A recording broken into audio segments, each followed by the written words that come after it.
1, A-L-A-N.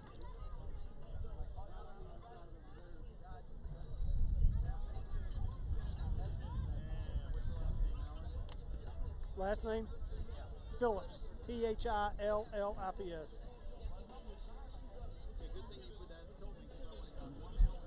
Yeah.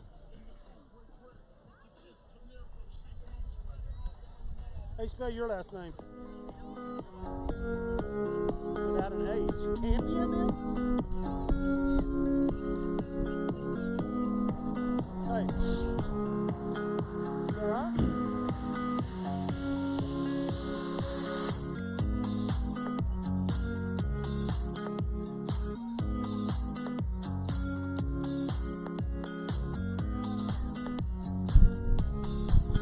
We're 10 minutes away from pregame.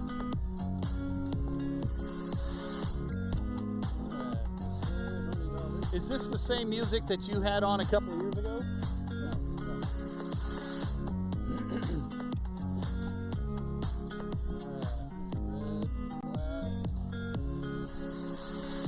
Yeah, so on pregame, remember, I don't know yet. So you don't do anything until about 7:20. All I'm doing is introducing you. I don't know, you know, it's fun being with you guys. Excited to, you know, be hanging out. Yeah. High school football, my first experience with Texas high school football. Yep, I can do that. Yeah. Yeah, because that guy came over and he actually said, "You gotta come here to pick your brain." And I go, "I can't hear you when I have these on." He came over and he goes, "Yeah, I wanted to go ahead and pick your brain." And I go, "I'm not the guy." I don't know. He's just like that. Yeah. Live to the video stream.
Did he say these are the starters? Yes, defensive though. Oh, okay, that's what I thought.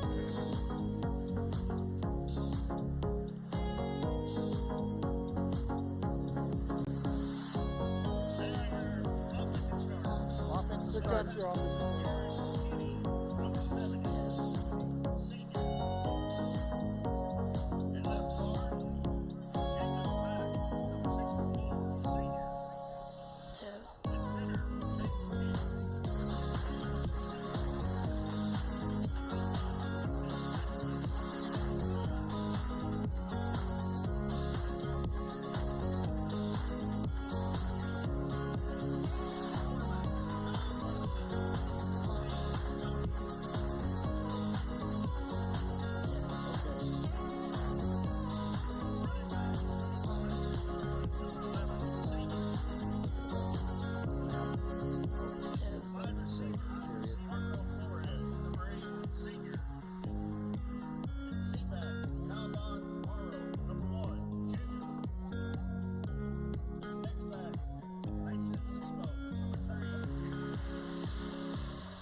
What's that? Are you going to get any of that or that? I don't know.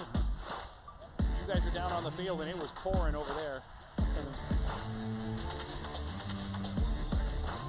Okay, I will. Yeah, I always do. Yeah.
Since 2018, the Lindale Football Eagles have graced their school and community with 4 straight visits to the postseason, which includes their first ever trip to the 4A state championship game in Arlington just 2 years ago. Averaging almost 10 wins a year in the same span, This year's Eagles are riding behind one of the most experienced and strongest offensive lines in the state, expecting to protect one of the deepest collection of running backs in District 9-4A, along with a heavy dose of defensive weapons and D-line play stoppers. From a year ago, the 2022 Lindale Eagles have loaded themselves with high expectations and a will to attack each week head-on.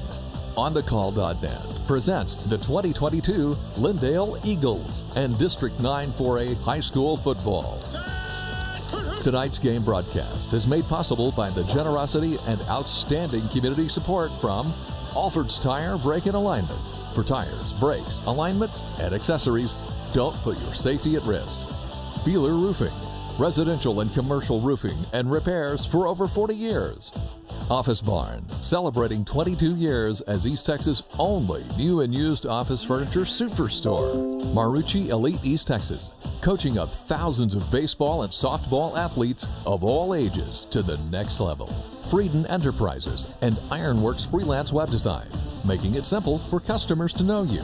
Rose City Air, honestly educating their customers on the most efficient way to maintain their HVAC systems. Brisket Love Barbecue and Ice House, serving the highest quality barbecue with backyard hospitality. Come for the food, stay for the experience.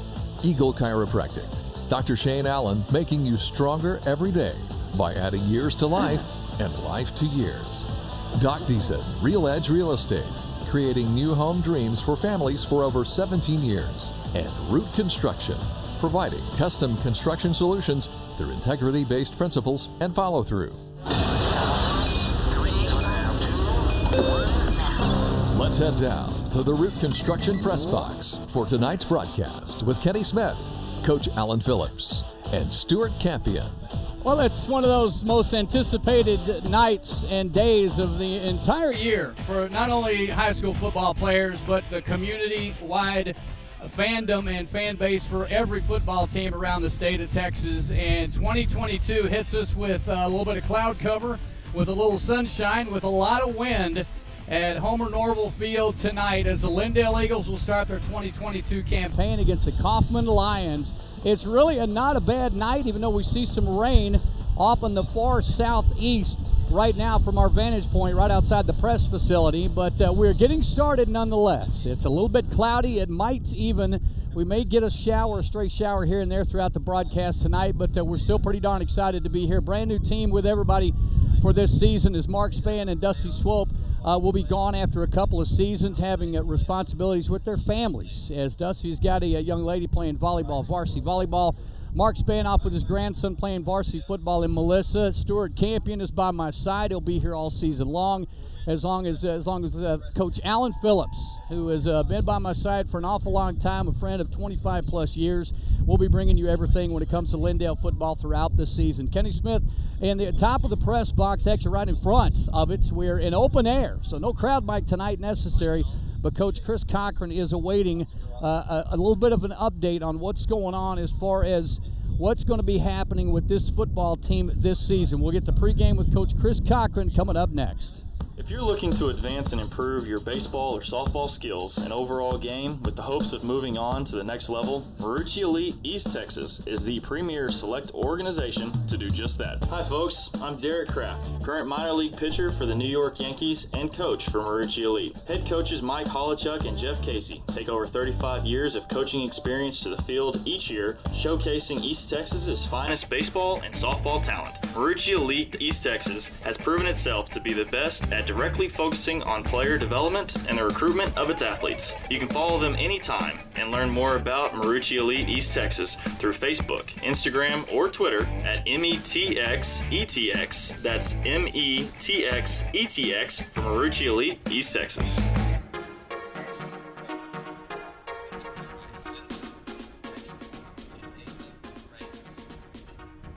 Well, we kind of start this like we do every single year, Chris, last couple. Summer seems to roll on and on. and every day gets a little shorter, and it's always the first thing you want to think about. 2022 season kicks off here in just a couple of minutes with Kaufman, but when is like the first day that you really start, man, I got to get ready for the next football season? The one where you actually are vocal about it, where Lindsay doesn't know your head's already there. Well, I would say that's a really good question. And what we tell our kids is the first day of off season. But you said I can't use that. Yeah, so, yeah. You know, when it really, really picks up is when I get back from vacation in July. You know, that's July 4th week, that first week in July. That's when you really start thinking, okay, coaching school is about to be here. You know, this thing's about to get rolling, you know. So obviously you got to make plans throughout, you know, and that really is true with the kids. Like, we want them to know, like, you can't take a day off in off season because it'll come back at some time. It's going to come back to you and get you if you do. Coaches wise, you know, they're up here, you know, all summer long, you know, working and making plans, and, you know, the 7-on-7 factors into it. But yeah, real football in July, you know, hey, we're almost there. Okay, well, I think we knew pretty early that Casey Poe is battling a meniscus situation right now. Losing guys, like, we have to go trading off the regime. Obviously, you know, Sam, Seek, Alford. I mean, you can keep naming them, the guys that you're without. Yeah. And you have to make that transition. The guys that really laid their mark on this program. Leadership has never really been a problem that you've had last few years. You've really had guys step up, and you've talked about it all year long, coaching-wise too. Right. Looking at that transition, the leadership that some of those guys were able to provide for this football team, has that been a situation for you this year, or has everybody just kind of picked up where they left off? Yeah, they picked up where they left off, and I think we've taken it another step. You know, one thing that we talked a lot about in off season, you know, it's got to be more than words. We got to be able to.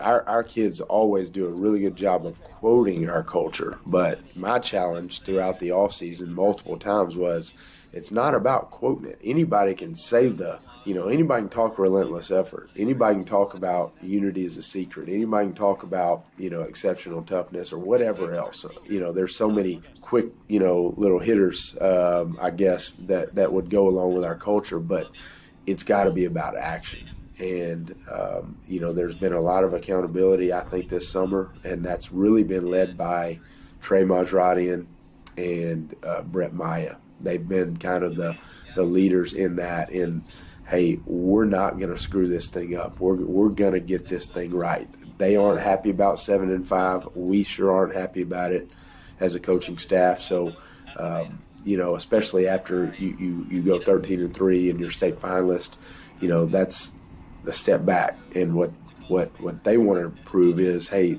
this is a program. This is not a one-hit wonder type deal in 2020. And so they want to be a part of something special. And so, you know, those two guys have really led that. Christian King, Will Hutchins, obviously, were captains last year that have helped with that. And then two other junior captains that we have for us, Clint Thurman and Jake Kerbo. They probably do theirs more with action, you know, and they're not. Jake especially is not very vocal, but man, that dude can play, and everybody knows it and respects him a whole lot because it means a lot to him. And then of course Clint's the same way. Like, and Clint will talk. You know, Clint does a good job talking to those offensive guys, you know, in the huddle, and he'll be able to run the show. Everybody trusts him. Yeah. Well, let's talk about those strengths too, because it's really kind of cool because we're starting this year 100% different than last year because you have a kicker on the roster. There's a big K next to Baggett's name, so that's obviously a plus. But let's talk about some of the strengths that you do carry into tonight that you've been able to establish. I think the history with the O-line is already starting to build anyway about how strong and experienced they are. But talk a little bit about how Clint's been doing with his progression, obviously with the army of running backs that you've got too. Yeah, they, you know, the O-line, they, like you said, it's everybody knows and they know the expectation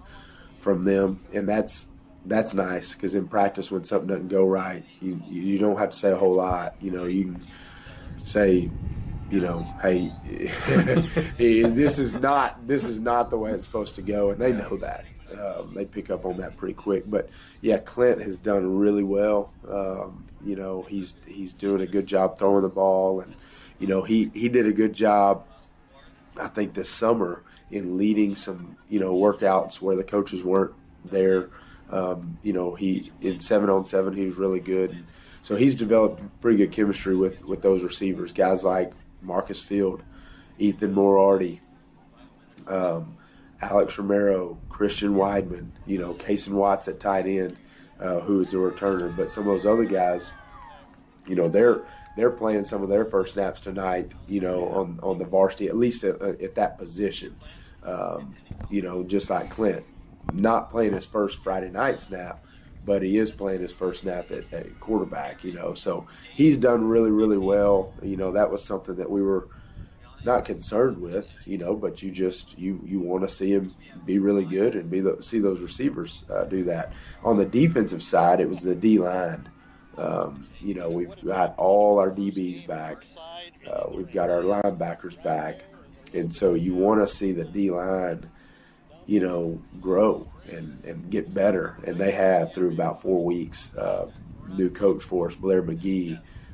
He's coming to us from Breckenridge. He was the defensive coordinator there. So that's a great hire. And he's done a phenomenal job of building relationships with those guys, getting them to play really hard, working on violence at the point of attack, So they're led by Christian King, obviously, but we needed some more guys to come on with it, and we've seen that happen. So that's a good thing. Okay, let's go to the scrimmage against White House, because the one thing that was noticeable, I think, from everybody, and I'm telling Coach Phillips on the way over here, Nashad Lee obviously stood out, but what really stood out is the fact that it looks like that his family put like 18 pounds on his butt and his thighs. I don't know what happened to that kid over the break, but it looks like he's turned from, Dwayne Thomas, looking at some history with the Cowboys, into Robert Newhouse in a matter of months. Right. Yeah, he took it serious this offseason, not just this summer. This summer he didn't miss a workout. He was at every 28 workouts. He was 28 for 28, and so that's a really cool thing. We talked a lot about this offseason about gaining an edge, trying to win a spot, and not just gaining an edge on the guy you're competing on, for that spot, but gaining an edge on your opponent. And so those words rang true to him, and every day he'd be one of the last ones, out of the weight room. He ran track. He's not a burner, but he ran track just because he knew it was going to make him better. He trusted what we had to say. So yeah, he was really good the other night. He's doing such a good job of accelerating through the hole. And then what I liked is the way he made safeties miss. Those safeties, those unblocked guys. He made those guys miss. And so. And ran away, on the 70-yard touchdown. He ran away from a couple guys that had an angle on him. So it's a different Nashad Lee. So we just want him to stay hungry for sure. Okay, some of the other positives that came out of the scrimmage that maybe you guys didn't see in practice, but finally you get into a little bit of an organized game situation that you really liked what you saw. Yeah, defensively speaking, I loved how we stopped the run. Again. New defense, more of an odd front most of the time, which the other night, that's all we played was an odd front.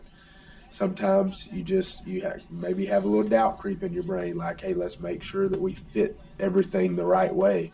And I would say for the most part we did that, and so that's when just watching it, live right there, you're thinking, man, we're doing a really good job of stopping the run, and you just want to see that happen because of what I talked about earlier with that new D lineman, and we're going to roll guys in and out on the D line. So that's a little bit more by committee, and we're okay with that, it's just hard to get away. They were giving us so many different looks, their defense was. I just love how we handled all of those looks and did not miss a beat. Whatever we needed to run. We ran it and ran it really well. I think we averaged like 17 yards a carry or something like that. So obviously it's a scrimmage. There are no wins. There are no losses in a scrimmage, but going off of that, we felt good about it. My challenge for our guys, though, this week is, hey, that one doesn't matter. This next one, it matters. It matters a whole lot because of what we gave it away last year. Okay, a couple of plays that I saw you lose more hair during those plays. And I want to say it was one of the linebackers, and I couldn't get anybody to verify it. Got locked up in the backfield, and quarterback gave a little delayed inside handoff, was locked up with a blocker, and with his offhand reached down and made the tackle. And you about came out of your sneakers, man, on the sideline. That one and the Brett Maya interception during the scrimmage. Now, obviously, the big plays are what you look at and everybody gets psyched up about and the sideline went crazy about. But Brett made what you have tabbed and what Roselle has said before is a Brett Maya play. Every once in a while, he kills it, is in perfect position, but then he makes the play. Yeah, no doubt. What I like the most about that, and I've been so proud of Brett, he has grown so much just as a person, probably since last April or May.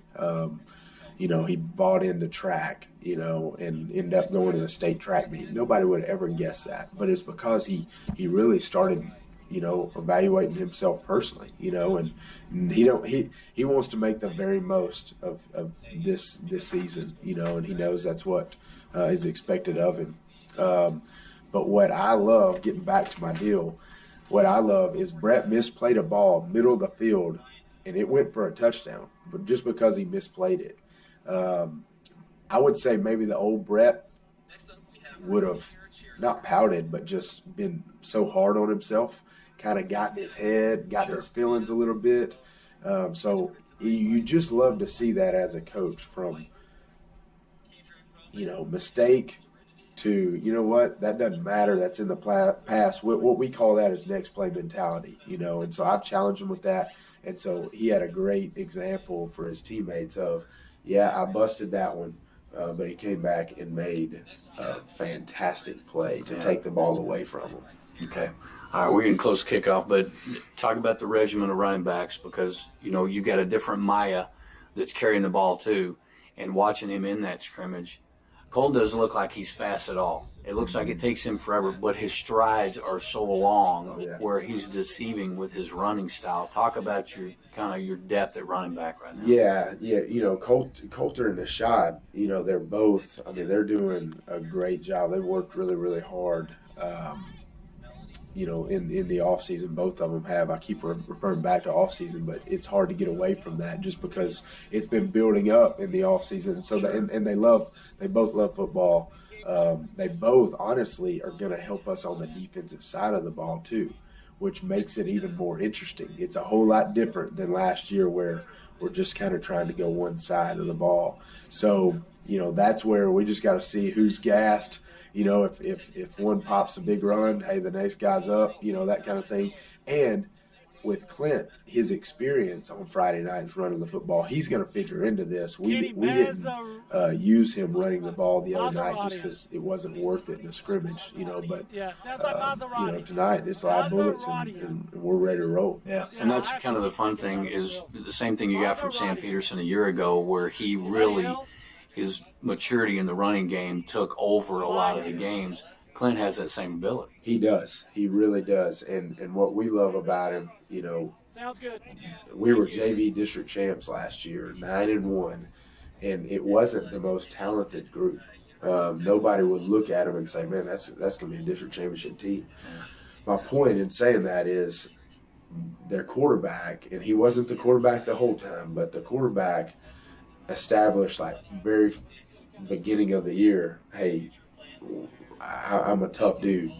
I'm a very competitive dude. And he's not saying that about himself. Sure. It's about the way he plays. And I think you take on the personality of your quarterback a lot of times. The team does, at least the offensive side of the ball. So, you know, he's going to make stuff happen. And he doesn't, you know, he's 160 pounds. Yeah. He doesn't look like it, but, man, he's going to make stuff happen. So that's what I'm excited to see, you know, from Clint, because he has shown that he can sit in the pocket and throw the ball, you know, down the field. Like, his arm's good enough to do that. He has some good arm strength. But it's, you know, what he's really, really good at, I think, is, you know, the off-schedule stuff, you know, when he gets flushed.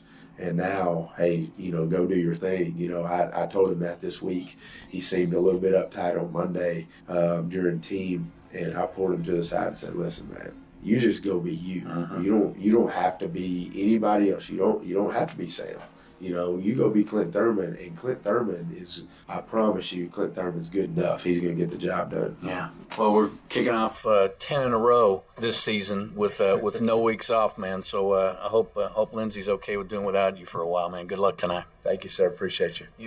Backing the Lindale football Eagles now as he did back then. Eagle Chiropractic is owned and operated by former Lindale Eagles center, Dr. Shane Allen. A class of 1989 graduate, Dr. Allen is an expert in chiropractic and nutritional health counseling. His expertise in these areas assist him in helping patients reduce and even eliminate migraine headaches, neck pain, back pain, and joint pain of all levels, both acute and chronic. Eagle Chiropractic offers therapeutic exercises, nutritional supplements, and analgesic creams, along with educational consultations and follow-up to assure continued support and confidence in a healthy lifestyle that is pain-free. Eagle Chiropractic, Highway 69 in Lindale, open Monday, Wednesday, Friday, or Saturdays. Call for an appointment and consultation at 903-881-5172. Eagle Chiropractic, making people better every day. Well, we're going to try to wing this as much as we possibly can. We had to bring out the umbrellas, and it started to rain a little bit just about the time Chris Cochran started his talk, and we pulled out the umbrellas, having to cover and protect the tables, and Stewart's trying to make sure he doesn't get hair on his head, and Alan's got a cap on. So we're back at Homer Norville Field at Kaufman, Texas. It's the opening of the 2022 high school football season. 9-4A meets 7-4A tonight, as Kenny Smith, Stuart Campion, and, of course, Coach Alan Phillips just behind me as we're set up just underneath the press facility. Packed house here at Kaufman tonight, and, of course, the Lindale fandom continues to pack the stands anytime we're even on the road. And we appreciate everybody tuning in to onthecall.net and via audiosportsonline.com. Y'all, thank you so much for joining us, not only for the broadcast tonight. We'll be following the Eagles all season long. It does not matter where they are. Coach Alan Phillips, obviously you and I have been doing games for a number of years back and forth. You just get a chance to kind of get back in the booth with me. And my friend Stuart Campion, who moved in from, he's not an outsider anymore because we've transformed him into a full Texan now. Stuart, first of all, thanks for doing this, by the way, because you're trying to retire and you can't because you're too darn busy. But as far as the high school football, we talked a little bit on the way over here. This isn't the same in the state of Washington where you came from, man.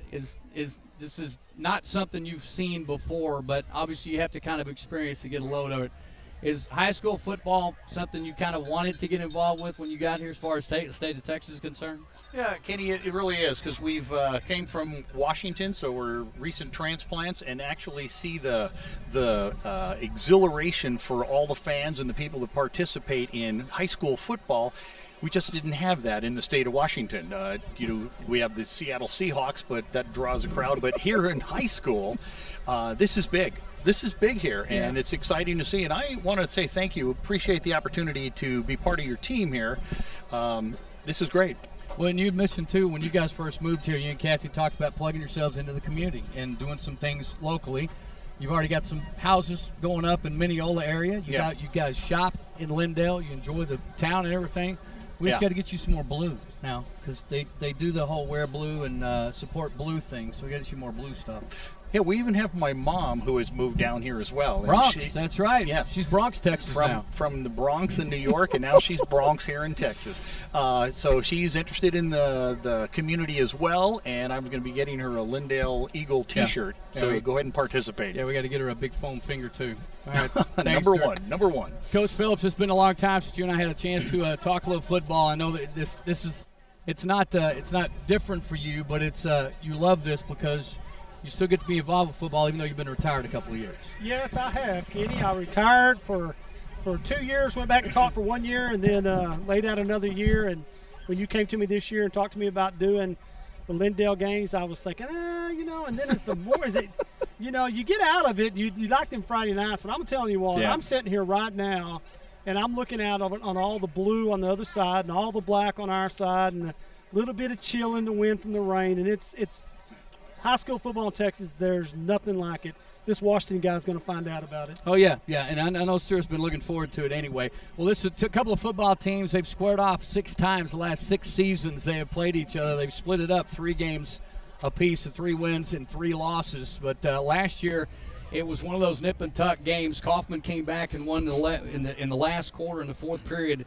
of that ball game. Last year they picked up a 39-36 win. They scored twice last 4 minutes. Also, they got that 4th and goal 9-yard TD catch from senior Dalen Dickerson. He's not here because he was a senior and graduated, but there's a couple of teams splitting these games. Offensively, it's easy, Alan, and the time that we spent with Coach Chris Cochran, it's kind of easy to see the offensive weapons these guys have, and the fact that they've got Clint Thurman, who came up from JV last year as a JV quarterback, but he came up to be a part of the running game because of injuries in the running back. So they're looking forward to Clint Thurman playing a huge part in this offense. The guy still had solid numbers from a year ago, but the offensive line is the thing that everybody in the state at this level has talked about, the whole District of Doom thing, looking at some of those numbers and the experience these guys have. Man, is there any substitute for having your entire offensive line come back for their senior year? None. When you have an offensive line, all of them to come back, they have that experience and that gel, you cannot beat that because they're able to make calls on the offensive line. They're able to, even when things go by, they can help each other out. I'm telling you what, I wish as a coach I would have had 5 linemen to come back 1 year. It would have been awesome. Yeah. And, with them having a new quarterback, I'm telling you what, it's going to help out that quarterback so much because they're going to be able to give him the protection and help him along and pat him on the back and say, we can do it, let's go. And that one thing that Chris Cochran told us when we go to him before the game, is there any changes? Is there anything you feel really strongly about? And the one thing he did is he looked at both of us back and forth and he said, Clint Thurman's going to carry the rock tonight. He certainly did, and he's very confident in Clint Thurman. And just what I can see him throwing the ball, he throws the ball well watching him in warm-up, and they're very high on him. So I think that he's going to do the job, especially behind that line.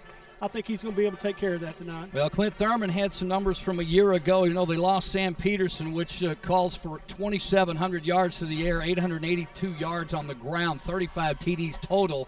So Clint isn't looking to replace Sam with those numbers, of course, just looking to contribute and add to his numbers that included, as a sophomore, running for 382 yards on 52 carries. But it wasn't the numbers, it was the average. This is a kid that averaged over almost 7.5 yards a carry. As a kid that just got asked to come up and run with the football a little bit, if I remember correctly, his first 3 carries went for 11, 14, and 9 yards. Nobody could tackle him, even though he didn't have anything spectacular to offer. Running back Nashad Lee is the guy that everybody's kind of glancing at. He put on some weight, but it was only under his belt area. Well, that's where you want it to be put Absolutely, on. and that's where I was going to go to you. Is how does that make a difference? Well, when you look at running backs, and I hate to say this, but you always look below the belt on their legs and their buttocks, because what happens is when they become stronger in their legs, they can break them tackles. They can get away from the arm tackles, and that's an important part. In fact, when I walk the field, I start looking at that and see how those kids look, how strong they are in their legs. Very important in the game of football. Well, this is a football team coached by Chris Cochran in his 6th season. He's 38-23 overall with Lindale. 4 straight years, though, with 7+ wins, including that historic 13-3 state championship run back 2 years ago, back in 2020. Eagles welcoming back an impressive 15 starters, 5 of those including the entire offensive line. We're going to take a timeout. They've got the team prayer and also the national anthem coming up next on thecall.net. Lindale Eagle football continues. In your name I pray. Amen. Amen.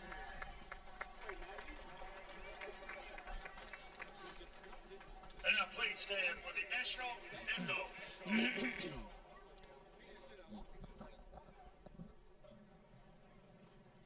The summer of 2022 has been tough on everyone, especially those that were without a top-performing HVAC system. Rose City Air was created by Will Decker and Heath Willingham after they experienced plenty of too little, too late scenarios. with two objectives in mind: service and educate consumers on the most efficient ways to maintain a healthy AC unit correctly the first time and eliminate the anxiety of second and third opinions and repairs. Rose City Air takes the time to show you the complexities of maintaining a top-notch HVAC system while the estimate and assessment is being done. Rose City Air's free estimates, 24-hour no-hassle emergency services, low-cost maintenance agreements, and discounts for veterans, first responders, and educators are why Rose City Air wants to service your home or business whenever the need arises. 903-630-4343 or go to rosecityairtx.com.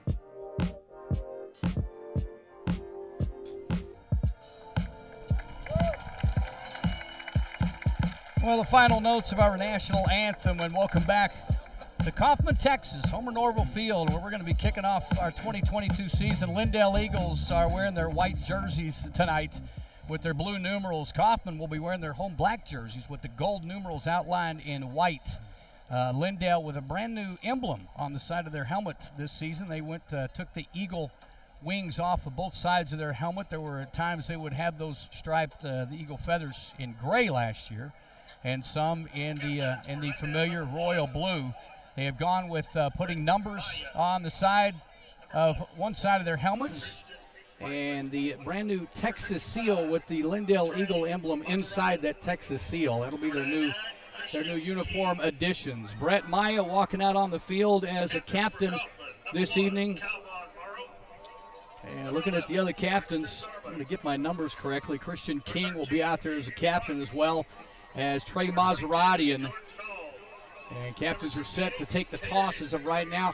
We had a little shower blow up right before right when we kicked off our pregame, and we're watching the what I think was senior night's introductions here at Kaufman. A lot of schools have decided to move that to the start of the season. Alan, I know from experience, obviously coaches love that, where it's not in the middle of like a football season where you've got to kind of fight scheduling and stuff with that with the players, so Brilliant. It's kind of nice. It's brilliant. I'm telling you, I wish I would have done that, because you get it out of the way, you let those kids, and that's for the mamas. The mamas all like that, and the kids like it too, but you get that out of the way, and let's play football. Yeah. Well, Lindale Eagles will win the toss. They're going to elect to receive and take the football first. We're going to see the starting lineup, and a few changes, obviously, from maybe some expectations preseason-wise. And, Alan, I guess first of all, talk about what you always brought up, and you brought up immediately to Chris. Have you been hit by the injury bug yet? Obviously, with the absence of Casey Poe, that's humongous here to start the year. They've had a few nagging injuries and a few people out, but I'll tell you, in talking to Coach, that they don't have a lot of key people out. A few of them here and there, but I think he was very positive about his kids that are still, still injury-free and ready to get after it. Well, we know Levi Thornton is going to miss a little bit of time right now. And Casey Poe, of course, with the torn meniscus situation, everybody's familiar with, I think, but he is way ahead of schedule when it comes to coming back a bit. So they're without one of their main cogs on that offensive line, so getting the start tonight at that right guard spot in place of Casey Poe, Brandon Petway will get the start. We'll see quarterback, and the guy that's going to start the season at quarterback instead of coming in as a sophomore, Clint Thurman is going to get the start, but only a junior. So back to kick return is going to be the Maya brothers. It'll be Coulter and Brett. Brett will be to the left. Coulter will be to the right. Coulter a little bit taller than Brett, but both of them pretty darn good-sized athletes. As Brett at 6 foot, Coulter at 6'1", 170. So here we go. Kaufman will kick right to left. It hits at the 8, goes out of bounds at around the 5-yard line. So immediately the Lindale Eagles will get excellent field position. Not a way you want to start the football season for Kaufman, to kick it out of bounds and give them some good field position. Well, Kaufman's going to be going right to left. Lindale left to right once again. Lindale will have their backs basically to the north end zone, looking up into a brand new Coach Stephen Alexander mentioned, we've got a brand new 60-foot video board, and Alan and I and Stewart are all going to be kind of watching TV as well during replays. It's so clear, Kenny. It's humongous. I'm telling you, it's so clear. It's just amazing how clear it is. Most of those type of scoreboards and stuff are not that clear. Well, it's also a gift media guys because we can see the big numbers, the huge numbers on here. Or it can make us look bad when we get the wrong ones. All right, here comes Clint Thurman. He'll set back, puts a man in motion, and Brett Meyer going right to left, goes back across the backside of Coulter. Big pitch back to Thurman. Thurman gets busted, ball loose, down at the 10, picked back up by Coulter Meyer. Meyer's going to try to make some yardage. He can only get back to the 11-yard line. So a little bit of a breakdown on this play to start the ball game. It was a handoff to Maya coming inside of Thurman. He immediately turned around, pitched back to Clint, who immediately got crushed in the backfield, fumbled the football. Coulter Maya somehow got on it and retained possession for Lindale. So second and about a mile and a half back at the 11-yard line. Thurman set back. We'll put Kason Watts in the backfield now. He'll hand off to Watts. Watts gets hard yardage, maybe a yard. One of the things that Coach Cochran talked about is that Kaufman will put a lot of different fronts in it. The first time they were a 4 front, that time they were a 3 front, which messes with your offensive line. Well, here they come up third and about 25. Man in motion going right to left, sets up in the slot. That's going to be Romero. Straight drop back. Clint Thurman looking left, going to throw across the middle of the field, reaching back behind the defender and unable to make that catch is going to be Kason Watts. Well, Watts was covered up in the backfield very nicely by Jordan Knowles. Knowles made a great play stepping in front of that pass. That's going to force a punt situation for Lindale early. Yeah, Knowles is one of the linebackers, so he did an excellent job of dropping back in coverage. That's not always an easy thing for a middle linebacker. Parker in punt formation. Parker's going to drop back at the 2-yard line, waiting for signal. Play clock down to 12. They continue to glance to the sideline. They've got a man short, now man running onto the field, short on the punt team. Now crossing, getting set as one of the upbacks late is going to be Ryan Stanton. Snap back. Parker's going to roll to his left. Now he's going to kick it side-footed, end over end. Will hit at the 42, 45, 50. Great roll down to the 45 of Kaufman. Lions will get it 1st and 10 at their own 41-yard line. Lindale lines up on that punt. They only have 3 linemen, the snapper and the 2 guards, basically. And it's a rugby kick is what it is. The kicker is taking off and running and then kicking it. Well, Parker came in a little bit late in the practice period because it looked as though Clint Thurman may end up getting a platoon back there to punt.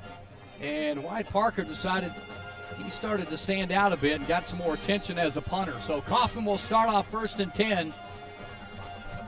It'll be quarterback Ty Burleson and spectacular running back Braxton Garman, a senior who ran all over everywhere. Braxton Garman gets the first carry, crossing the 45. Big yardage, Garman right up the middle and goes between the hash marks up to midfield. He'll pick up 6. I'm going to tell you, Jalen Hines did a great job because the runner ran and then he cut back to the opposite side of the field, and he was there when he cut back to the opposite side of the field.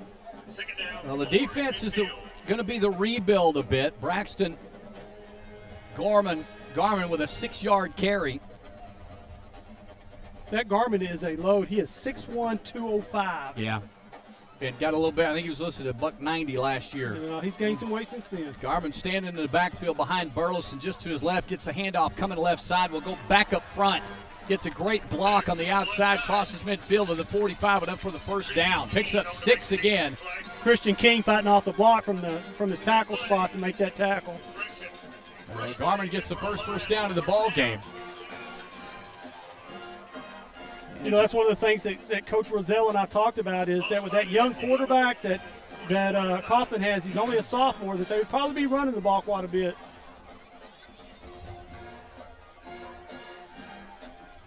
Well, they set up the line of scrimmage 1st and 10. Kaufman going right to left at the 44-yard line of Lindale. Got wideouts left and rights. Lone setback, now slot back. Will hand off to Garmin. Going to try the left side, this right side. Crossing the 40, 35. Big running room. And finally pulled down in the backfield by Christian Weidman. Weidman pulls him down up to the 33-yard line. So it'll be an 11-yard pickup by Garmin up to the 32-yard line. Well, Kaufman's doing a really good job of getting off those initial blocks on the line and getting to the linebackers because Jake Kerbo, who was the leading tackler coming back from last year, he didn't have a chance. He was blocked out of the play. Well, Stanton moves from middle linebacker over to the left side. Ball near hash mark. Lone setback again. Dual setbacks, dual slots. Handoff inside slot, 30-yard line, 25, making it wide to the 20, out at the 16-yard line. That carry is going to be Going to be Isaiah Leah. Is it 24, 26? 26, Stuart. Good job. Jonathan Wren with the carry, and he picks up huge yardage. Well, Kaufman is in a tight bunch set, and they got the corner, and if it wasn't for Ryan Betts out there on the corner making that save, he would have went in for a touchdown. 17-yard pickup for Wren. He comes off the field now. Tight end set.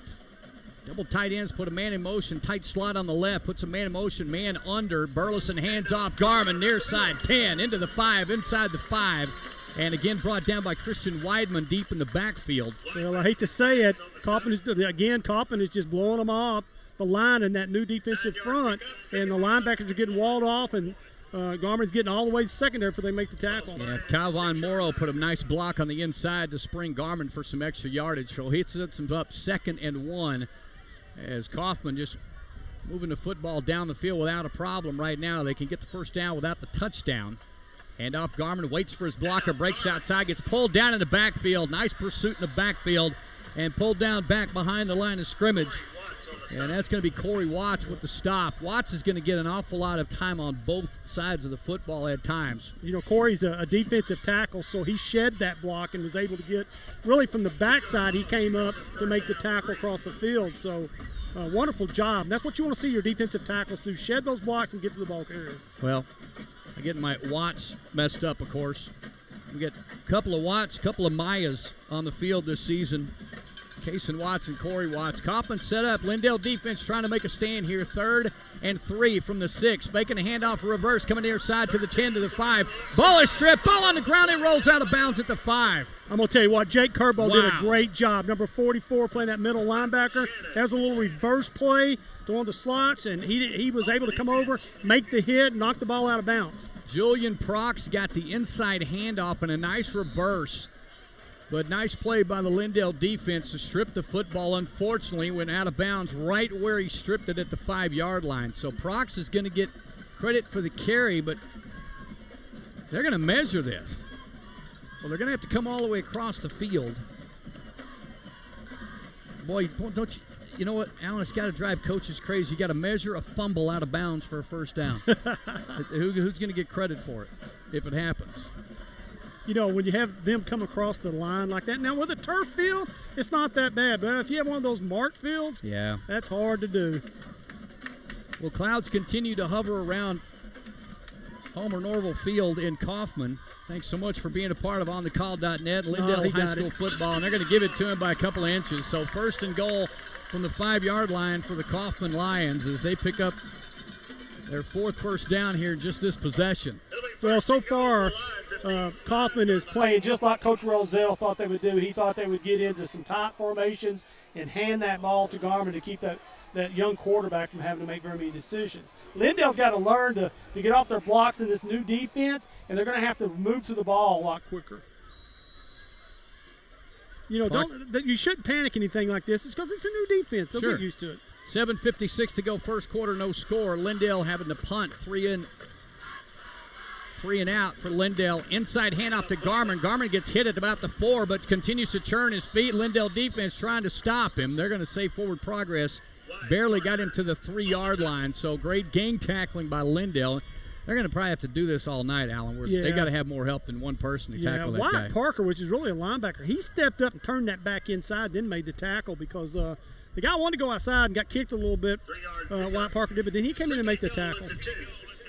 Well, they had a reputation for doing this a year ago where Lindale would be getting beat up at times on defense, then someone would step up and make a play. And that's what Coach Rozelle was talking to us about pregame. He's waiting for those guys. And Braxton Garmin slips down at the 3, lunges forward to maybe the 2-yard line. So, boy, great time here for the Lindale defense to find a way to stiffen up here as he just gets to the 2. Well, Christian King, I'm going to tell you, Coach Rozelle is very high on that young man. Says he's a very student of the game. He wants to know why things work, how the fits work. Right there, he made a great fit and hit that gap and made the tackle. 3rd and goal from the 2.5-yard line. They're officially going to give him no gain. They won't move the sticks, but here they go. Burleson under. Garman standing at the 8-yard line. Man in motion, right to left. They hand off to him, inside handoff. He'll get hit at the goal line. Second effort, touchdown, Kaufman. Ken, that's what you call a jet sweep. They're taking Garman the opposite way. They bring the jet sweep man across, give him the ball, and there's some big gaps in there that he was able to turn up into. Calvin Morrow is one of those slot receivers who will go in motion and get the immediate handoff from Burleson. He got it inside. Lindale had a white jersey plug in the hole immediately, but a second effort got Morrow into the end zone. So 6-0 Kaufman. Extra point is up, and it is good by Andres Gallegos. It is a 7-0 lead for the Kaufman Lions when we come back. You're listening to Lindale Eagle Football at onthecall.net.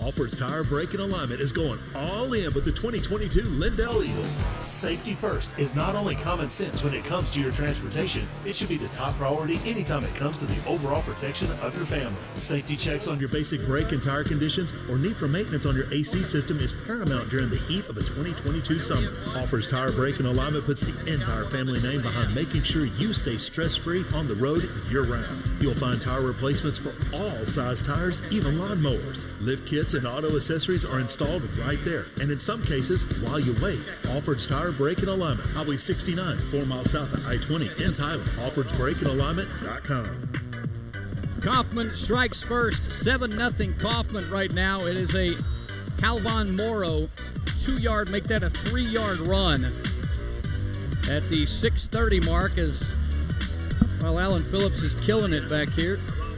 Stuart Campion's on top of what's going on. Kenny's got to catch up with what's happening here.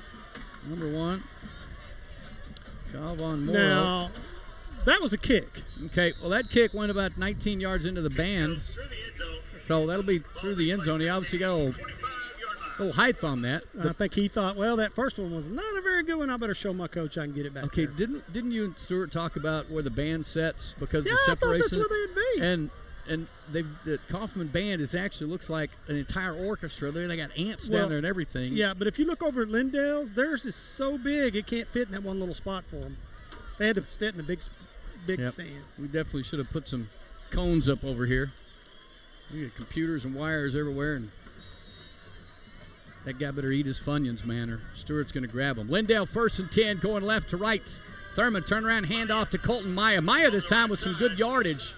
Crossing the 25 up to the 30. They'll mark him down with a 5-yard gain. Maya picking up, and they're really excited about it. Now, Colton is a track guy, and this is a guy that's on a relay team that can pick up some speed when he gets to the outside. They're excited to watch this kid run. I like them track kids. And they're going to call that dead real quick. I'm going to tell you, Kaufman, as Coach said, that first play they ran, they were in what was called a 3-4. They have 3 down linemen, 4 linebackers. And then they'll mix it up, and they'll have 4 down linemen and 3 linebackers. So they're mixing it up a bunch up there. Well, the penalty is going to move it back 5 yards. So they're going to call a false start on Lindale. It'll be their first flag of the night. Still early in this one. 5:38 to go in the first period. Keeping it, Thurman straight up the middle. Big yard. He's got the first down across the 35 and fights his way towards the 40. He's going to be short right at the 39-yard line, so make that a 15 and 18-yard run for Thurman and a first down Lindale at the 39-yard line. Little draw play that took those linebackers out of there. Number 21, Corbin Freshman, came back in to make the tackle for Kaufman, but he'd already picked up that large yardage.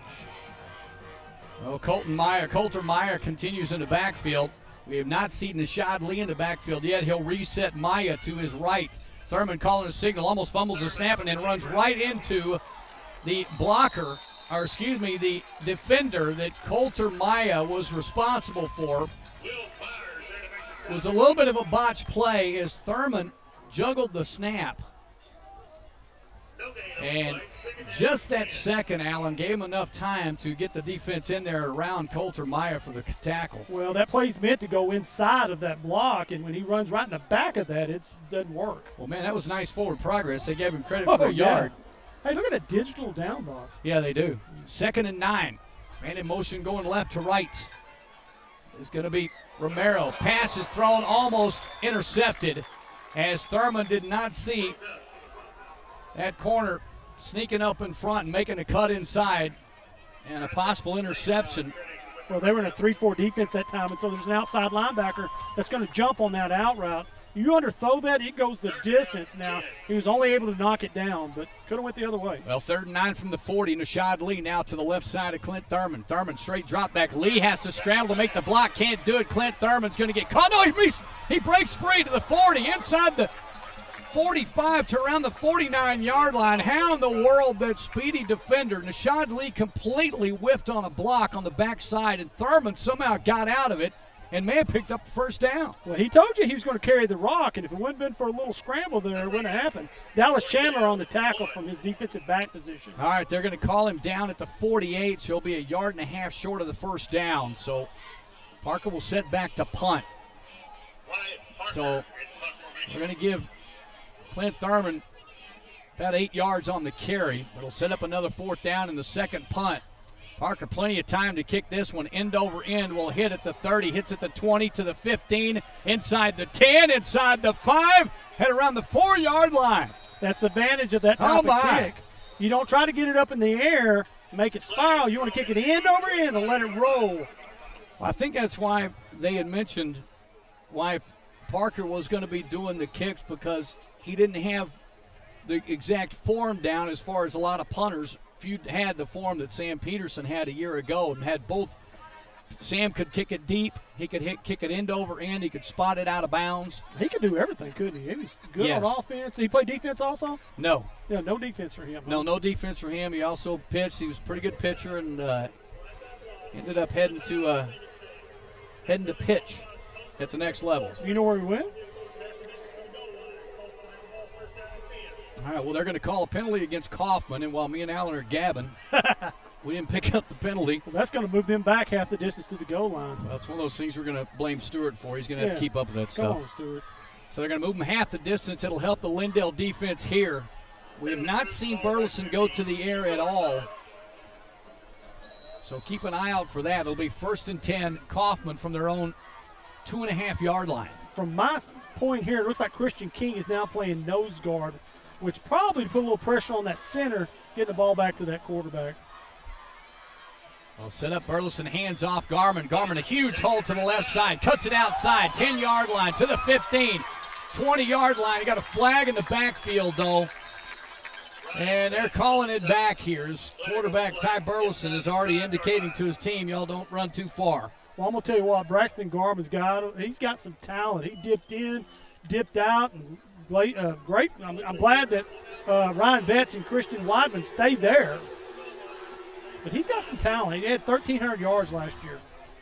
Well, that's the major 1-yard holding call against Kaufman, as it'll be another half the distance on a humongous run by Gorman. It almost seems like it's not worth it. No. You ought to be able to decline. No, what you should do is let the running back go back and find whoever held, because they got to run back to the huddle. So 2nd and 10 now from the 11. Make it 1st and 10 from the 11. Make it 1st and 11 from the 2. And back in the backfield, they stopped Garmin in the backfield and let him go. He gets back to the line of scrimmage, maybe to the 4-yard line. Somebody had him wrapped up. I think that was Ben Garcia. Just what I could see from the number, and he had him. And again, Garmin just got away from him. Well, they're going to say he picked up 3 on the carry, so he'll work it out to the 4-yard line. 2:46 to go, 7-0 Kaufman. That was Carson Plunkett's who it was. I was looking at the wrong sheet, Kenny. Well, it's all those years that I've been off. You got to flip it. Yeah. Flip the plastic there, Alan. Oh, my gosh, we got military walking up with 2 babies. How about that? Kaufman hands off. Garmin takes it off to the left side this time. Got good yardage across the 5, approaching the 10-yard line. So we may see the first 4th down situation here for the Lions. Again, on the tackle there was Carson Plunkett coming across to make the tackle. We're going to give Garmin 6 on the carry up to the 10-yard line. So 3rd down and 3. Kaufman going right to left. Lights have been on for some time now, but Darkness is finally upon us, even though the clouds have been covering us up. Snap back. Burleson thought about throwing, but handed off to the first man through and tackled at the line of scrimmage. We're going to see who that ball carrier is. Stewart's got it, so Ryan Betts turned Julian that back Pross. inside because it was one of those jet sweeps which goes right outside. If they can outrun you to the sideline, they will. But number 3, Ryan Betts turned it back inside, and they made the tackle. All right, well, Prox was the runner that time. He barely got back to the line of scrimmage, so dropping back to punt for Kaufman. Andres Gallegos with 1:15 to go. Great defensive stand there for the Lindale defense. Dropping back to catch the punt at the 45-yard line of Lindale. Brett Maya. Ball goes over his head through the end zone. Safety for the Lindale Eagles, and they score without ever getting the punt off. Well, I told you all ago, don't give up on that defense, and that defense right there showed you that they can come through to make the big stops, and then they get the safety on the punter snap the ball over the kicker's head. I'm not sure who the deep snapper was. It looked as though 55 was coming off the field. It may have been Newt Richmond who snapped it about 5 yards over the head of Gallegos, and that'll be the safety towards Lindale. Not only do they get the 2, and it's always I don't know who started that stupid rule with safeties. You get the 2 points and you get the football also. Yeah, it's. I have no idea where that rule came from. That'd be a great thing to be able to research, though. It's been there ever since I've been doing this. First quarter, 7-2 right now, and they've stopped the clock at 36 seconds to go, even though it looked like we were at 52 earlier. You know, I thought that snap was going to go through the goalpost for a minute. Now Dusty Swope, sweet man. Stewart, he's already worried if you've done the throw the flag sign. And Dusty, if you're listening, I can tell you Stewart did it without any direction. First time that flag threw, Stewart was throwing the flag. I thought he jumped out of his chair. Well, I thought it looked like to me. You know, I'm just back here in the back. I don't know what you guys are doing up there. Well, unfortunately, we got a situation where and Coach Alexander was awesome to us and great accommodations here at Kaufman, but no spot, no place to sit inside the press box. Set us up a nice table outside. We've got multiple outside games this season with this Lindale schedule at Chapel Hill, at Athens, and you know, Kenny, I sort of like it right here, except for the people walking in the front of us. Well, yeah, it's a little difficult because we're kind of open air. We got a lot of traffic in front, a lot of traffic standing up in the aisle, so we're going to be fighting a little bit. But it's all right. We're outside. High school football has begun. Thanks so much to our sponsors, and so many great ones this season with Marucci Elite, East Texas jumping on board. Shane Allen, former Lindale Eagle with Eagle Chiropractic, decided to hop on and be a part of not only the broadcast but Lindale Eagle football all season long. As Kaufman does the fake onside kick from their own 20, and they will go ahead and kick it deep. A lot of teams decide to punt it. Like they would really onside it right there. That'd be a tough call there, but Gallegos gets a 1.5 foot into it. It comes down in the hands of Brett Maya at the 15-yard line. Takes it up the middle, comes back right, got a hole. 40, 45, midfield, breaks outside. Dukes another tackle at the 45, still on his feet to the 40. Fantastic kick return by Brett Maya. Lindale in great field position at the 40-yard line. That's a great job on special teams, and he showed a little burst of speed to get up through there. Going to be a 48-yard return for Brett Maya and sets up. And, boy, anytime you can follow a great defensive stand like Lindale just did to force the safety, get the ball back, and give your offense only 40 yards to pay dirt, that's a good day right there. Momentum, baby, momentum. Trips receiver split out wide to the left side. Thurman hands off Nashad Lee with his first carry. Cuts upfield 35. Busts into a tackler. Stays on his feet up to the 30-yard line. Might have enough for the first down. They're going to say move the chains. Number 5, Caleb Lewis, and number 1, Kelvin Morrow made the tackle. And I'm going to tell you what, he nearly ran right over him. Put his face mask down, put it right in his chest. All right, well, they're going to say it's going to be second down. He might be a couple of inches short. So lone receiver split out wide to the right is Ethan Moriarty. Lee in motion. He gets the pass. Screen pass. Cuts upfield. Easy first down. 25 and gets wrestled down inside the 25 to the 22-yard line. So the first reception for Thurman is going to go for about 10 up to the 22-yard line. They'll mark him down. So a 10-yard reception. That'll be the end of the quarter. It's a 7-2 lead for the Kaufman Lions. Second quarter on the way. You're listening to Lindale Eagle Football with OnTheCall.net. A showroom almost as big as a football field. Really? Office Barn in Tyler. A ridiculous amount of inventory at Office Barn. New and gently used office furniture. More desks than the Pentagon. Any style of desk imaginable. Desk as low as $50. Office chairs. Over 1,000 chairs in stock of all kinds from $20 to $2,000. Conference room tables. Biggest selection of new and used conference tables we've had in a long time. Low cubicle prices. Really stylish cubicles and workstations with space planning, delivery, and install. Office Barn in Tyler. We ship anywhere with next day delivery in East Texas. Buy it in the box and save even more. Discounts for nonprofits, veterans, and first responders. Between Tyler and Lindale on Highway 69. Across from the big American flag. Call or text us. It's the same number, 903-881-0340. Office Barn in Tyler. Office Barn. 7-2 Kaufman. Lindale Eagles with the safety. They get the football back and continue to move it. Nashad Lee back in the ball game. Big gainer. And then a first down reception. So Lindale Eagles, only their second first down of the first half. They had one in the first quarter. And they come back out of the first quarter timeouts. 1st and 10 from the 22-yard line of Kaufman. Thurman looking for the snap. Hands off to Nashad Lee. Nope, he will keep it. And Thurman gets tackled immediately after maybe a 1-yard gain. And he falls right on top of Nashad Lee. So almost like Allen, like the tackler tackled them both. Well, I'll tell you, Jordan Knowles for Kaufman made that tackle. He's their main linebacker, returning from last year at 122 tackles. And he shut it down, let me tell you. Well, Nashad Lee jogs off the field limping a little on that left leg. Coulter Maya back in the football game, left side. Fake handoff, Thurman throws complete. Caught at the 18-yard line, complete, and moving it up to around the 12. Completion goes to Kason Watts. Watts, the only Lindale Eagle on the field who contributed a touchdown a year ago in this contest in that 39-36 win for Kaufman. Watts gets the first reception for Clint Thurman in this 2022 campaign, and Watts getting the first reception in his season. So dual receivers or single receivers left and right. Coulter Maya gets the handoff, breaking outside to the 5. Touchdown! Coulter Maya. A lot of firsts on this particular possession. Handoff to Maya. He just worked it outside, kept stringing it, had plenty of field. When you got the wide side of the field, Alan, you had a lot of time to run. Is he the track guy? Yes. You could tell it right there because he just ran away from him.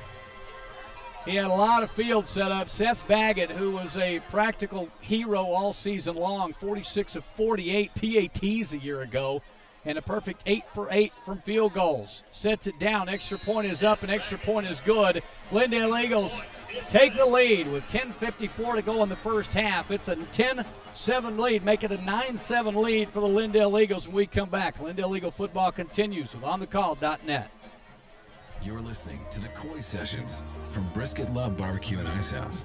Hey, Corey, we're going to take our first pass of this. Hey, this is Coy Malone. I'm going to play you a song. We're going to spin some wax, so just relax. We're going to smoke you some meat so you can eat down here at Brisket Love Barbecue and Ice House in Lindale, Texas. Guys, we got a lot of great stuff going on down here, so come down and see us. A lot to see. Facebook, Instagram, check us out. Can't wait to see you. Come for the food. Stay for the experience. Yeah, that was good, but we didn't record it. Sorry. Can you do it again?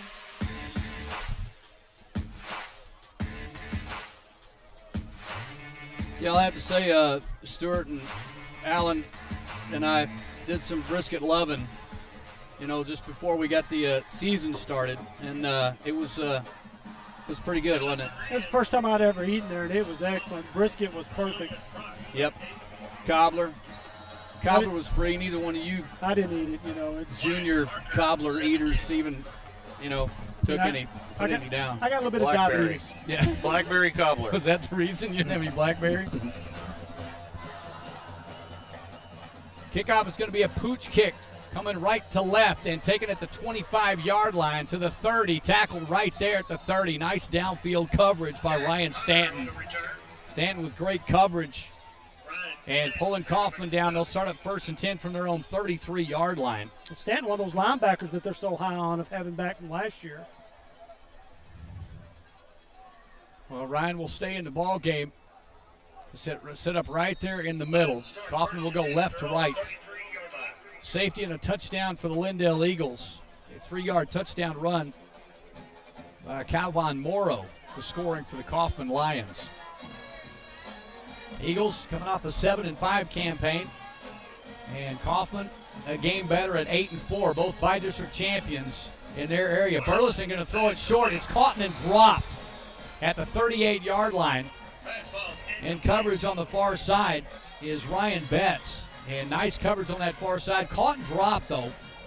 And incomplete now for Ty Burleson. I think only his second pass attempt. First pass attempt all night. Well, I'm going to tell you something. Being Ty Burleson, being a sophomore, setbacker, he's not the biggest of kids, I don't think. And so that was one I didn't think they would throw. He set up a quick out, as all quick little ends, all it was. I thought they'd roll him out or something, get him used to this type of football. It's a little quicker out there than on the JV night. Well, Lindale visitor sideline is packed along with the stands. There's no place to sit in the stands, so everybody is lining the fence. Burleson faking a handoff, and now whistle is going to blow immediately as Burleson is pulled down by Ryan Stanton. Well, wow. I'm going to tell you, Lindale lined up and brought the creatures that time. Coach Rosella told me that if they start trying to chunk it a little bit, he's going to put some pressure on that young quarterback. And they had some people in the backfield. He did roll out that time. And the reason you want to roll out that young quarterback is that he doesn't stand in there and have those guys in his face. He can get out in the corner and make the throw. Well, they'll step off 5 yards on the encroachment, on the procedure penalty. Be the 4th flag against Kaufman. They had 3 flags for 13 yards in the first quarter. This one for 5. They hustle up to the line of scrimmage. 2nd and 15 now. Snap back Burleson. Pitch back to Garmin. He is pulled down immediately in the backfield. Great pursuit and tackle back there by Kason Watts and Ryan Stanton. Well, once again, that was a stunt by the Willie linebacker. Who nobody touched him. They didn't even see him coming. He made a great tackle in the backfield. It's one of those tackle for losses. That's what you want to have. Well, of course. The former defensive coordinator in you, thank goodness, because so many times, Coach Span last year was up and down with the microphone and things. It took us a whole game to get used to, man, he just could not get out of the press box. Part of me wants to jump on top of somebody. Oh, yeah. A big loss as Garmin will end up losing 4 yards on that carry, on that attempt, maybe 5. So 3rd, and they're saying 19-yard line. Or 19 yards. Burleson got to run. Going to roll to his left. He's got to throw it in traffic. And receiver fell down right around the first down marker. And ball was way in front of him. I'm not sure that ball could have been completed anyway, but Ryan Betts was defending back on around the 42-yard line. I'm afraid they're going to call Jake Curbo for roughing the passer. Okay, well, the official said they were going to decline.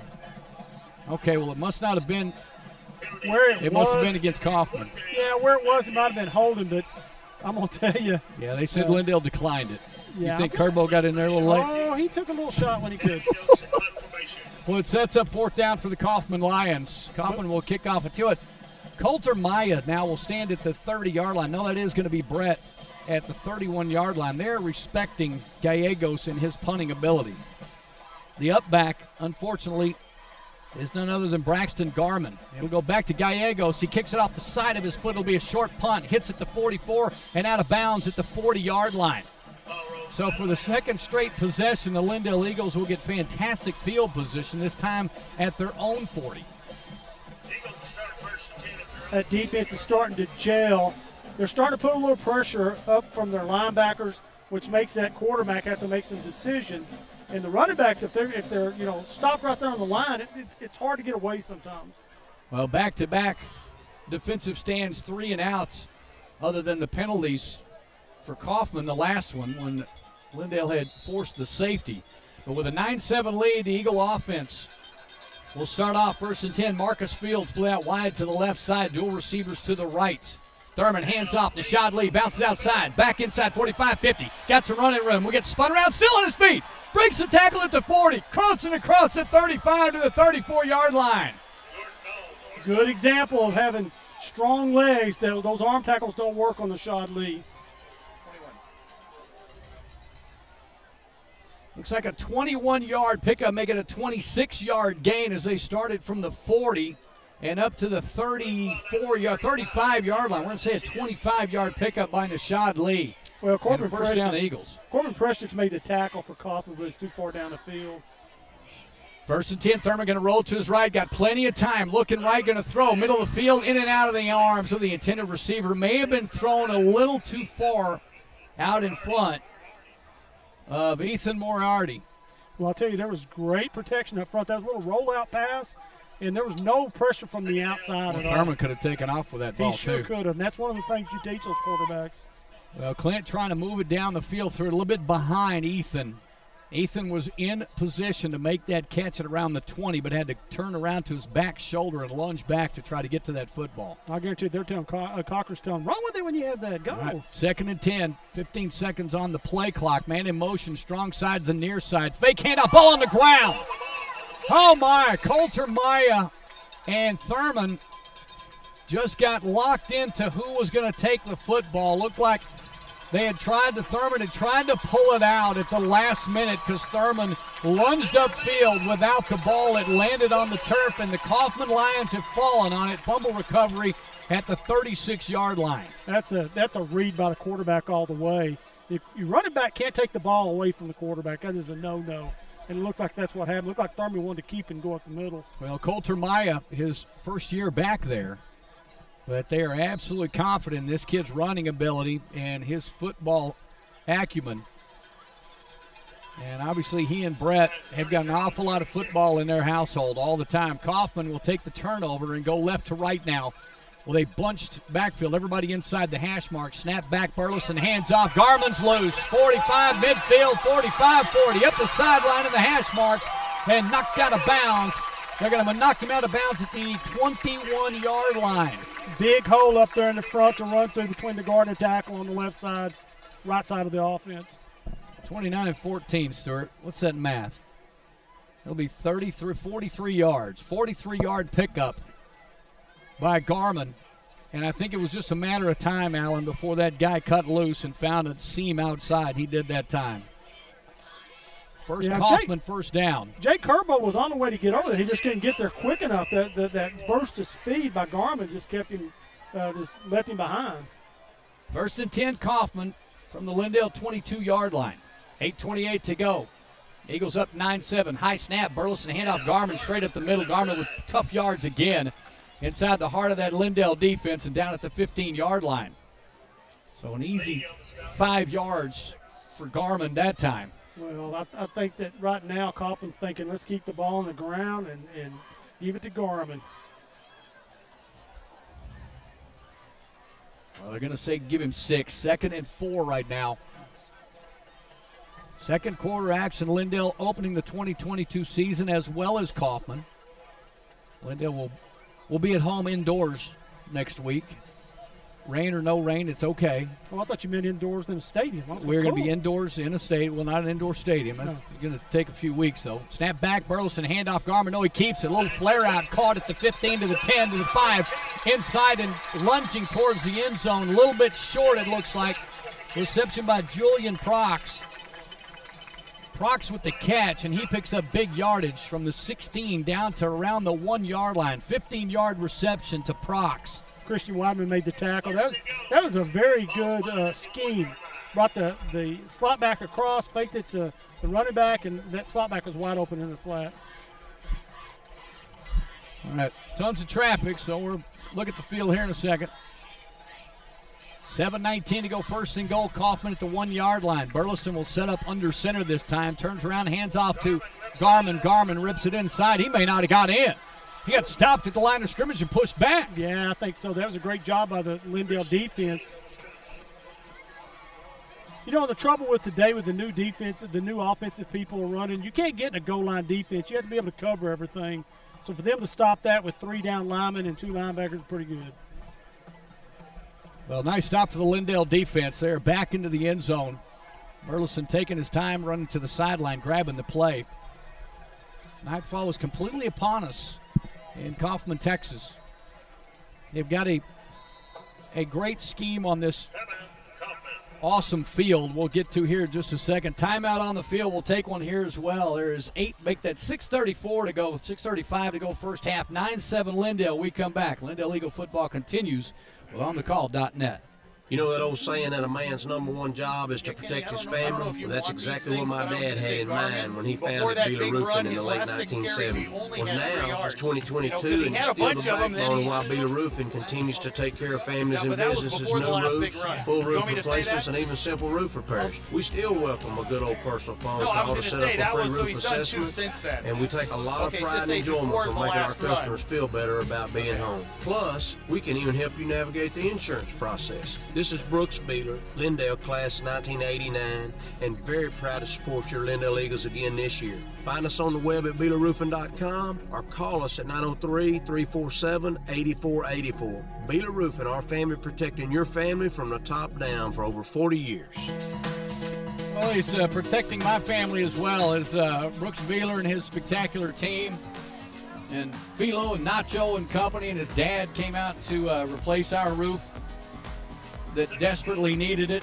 Stop the leaks. Beeler Roofing, a part of our broadcast as well. Lindale Eagle football back in action. Handoff Garmin straight up the middle, and he gets in for the touchdown.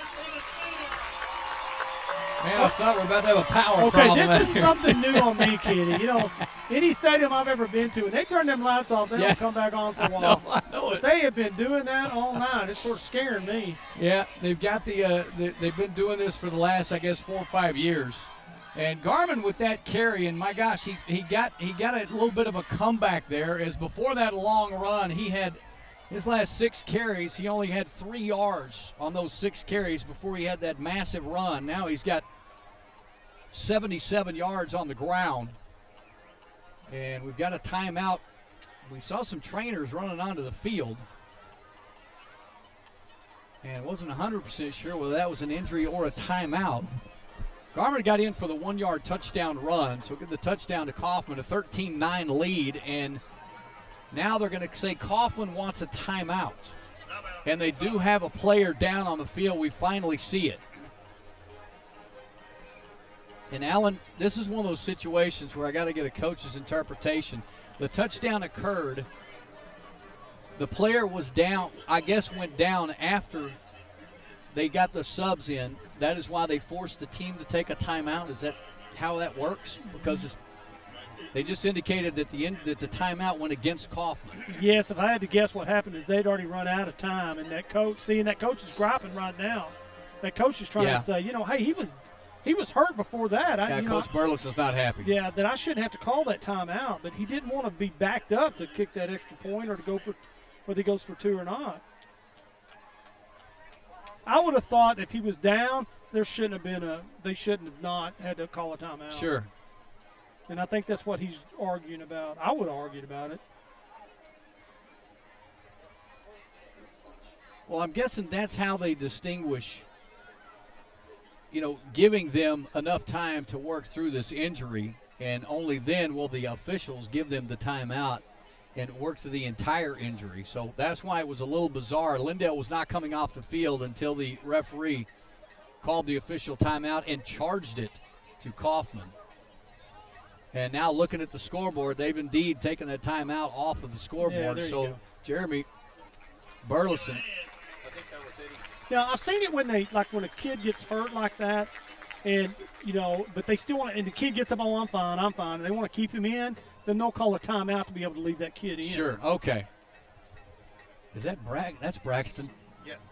That's Garmin. Ooh, number 11. Well, I'm wondering if they had 2 players hurt there.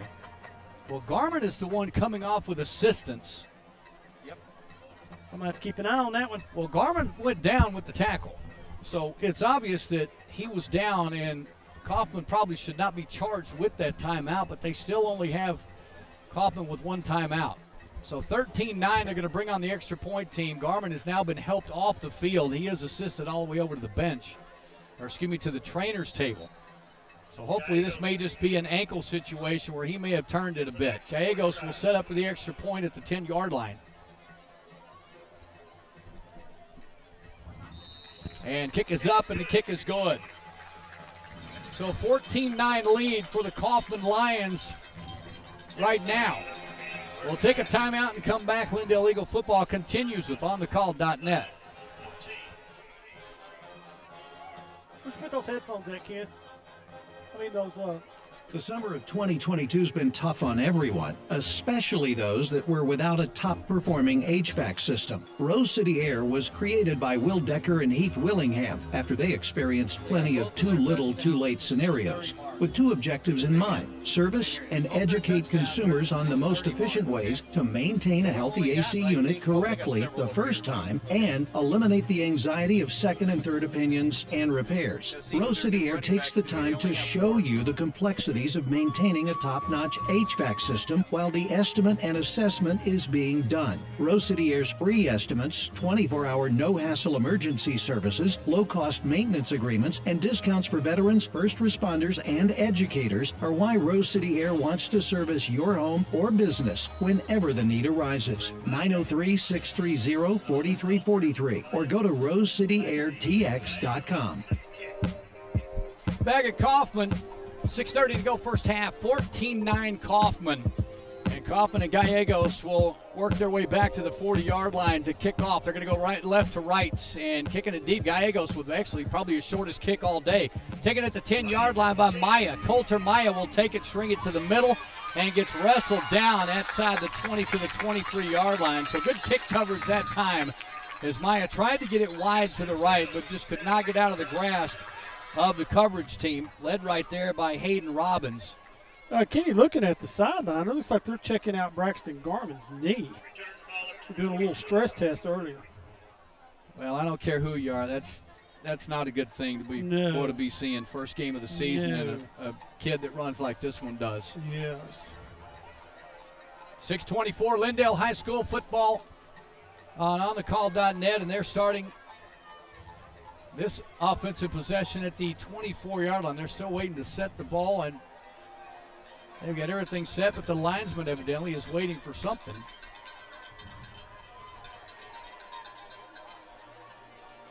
The linesman is over on the sideline, on the Lindale sideline, talking to one of the assistant coaches. Okay, now talking to Cochran. Now he'll get back in play, and here we go. Thurman keeps it, going right side, breaks it back inside, following a tower blocker, and he gets it up to the 30-yard line, and then plummeted back by about 4 black jerseys back to around the 24, but they're going to give him forward progress to the 31-yard line. Thurman with a great play fake that time, but cut it back inside. I think, again, that's a read. Thurman wanted to pull it earlier, but I'll tell you what, Kaufman did a good job of turning him back inside and not letting him get the corner. 14-9 handoff, this time to Coulter Maya. Maya gets across the 30 to the 35 and gets just about a couple of more feet, enough for the first down. So Maya will move the chains. 1st and 10 Lindale at the 35-yard line. Tackle was from Will Byers, number 34, from one of the defensive tackles. He had to come across to do it. Lindale moving that ball a little bit now, moving those defensive linemen. Ball to far hash mark. Marcus Fields split out wide to the right sideline with Alex Romero in the slot. Keeping it straight up the middle. Clint Thurman with hard yardage, but Thurman gets busted, rolls over a tackler. They're going to move the chains. He picks up 11, or right at 10 yards for the first down. Up to the 45-yard line. They're actually marking down at the 46. We'll give him 11 on the carry. Little quarterback draw. Clint Thurman with the carry. Trips receivers again to the left side. Thurman going to roll to the right. Roll to left. Caught and dropped. Watts had it in his hand and was drilled at the 45-yard line of Kaufman. But Cason Watts could not pull it all the way into his chest and drops it. Well, Clint got nailed by number 22, Jordan Knowles, coming from that middle linebacker job. And his job is to make sure the quarterback doesn't get outside. And as soon as Clint threw it, he nailed him. Ball will go incomplete. 2nd and 10, man in motion going behind everybody. And looking for the flare out. Coulter Maya with a handoff, following his blockers. Nice blocks on the outside, crossing midfield into Kaufman territory to the 47-yard line. Looks like they will set him down with an 8-yard gain for Maya. 3rd and 2, going right to left. That's a good example of that offensive line just pushing the line of scrimmage back and giving that running back a chance to run the ball.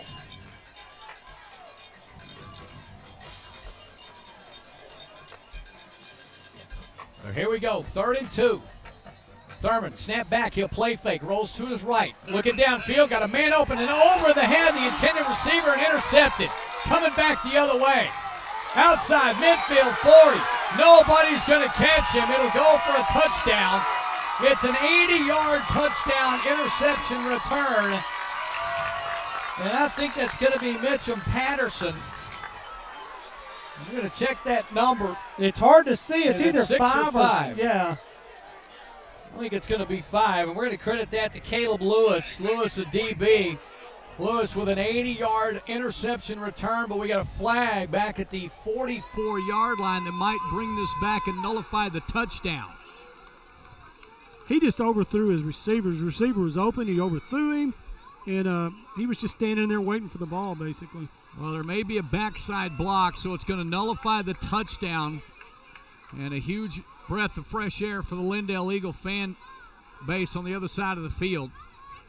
They're not even just on the other side of the field. Lindale fans are all over the place, all around the fence line. So it'll be a spot foul at the 44-yard line. They'll mark them back 10 yards from that.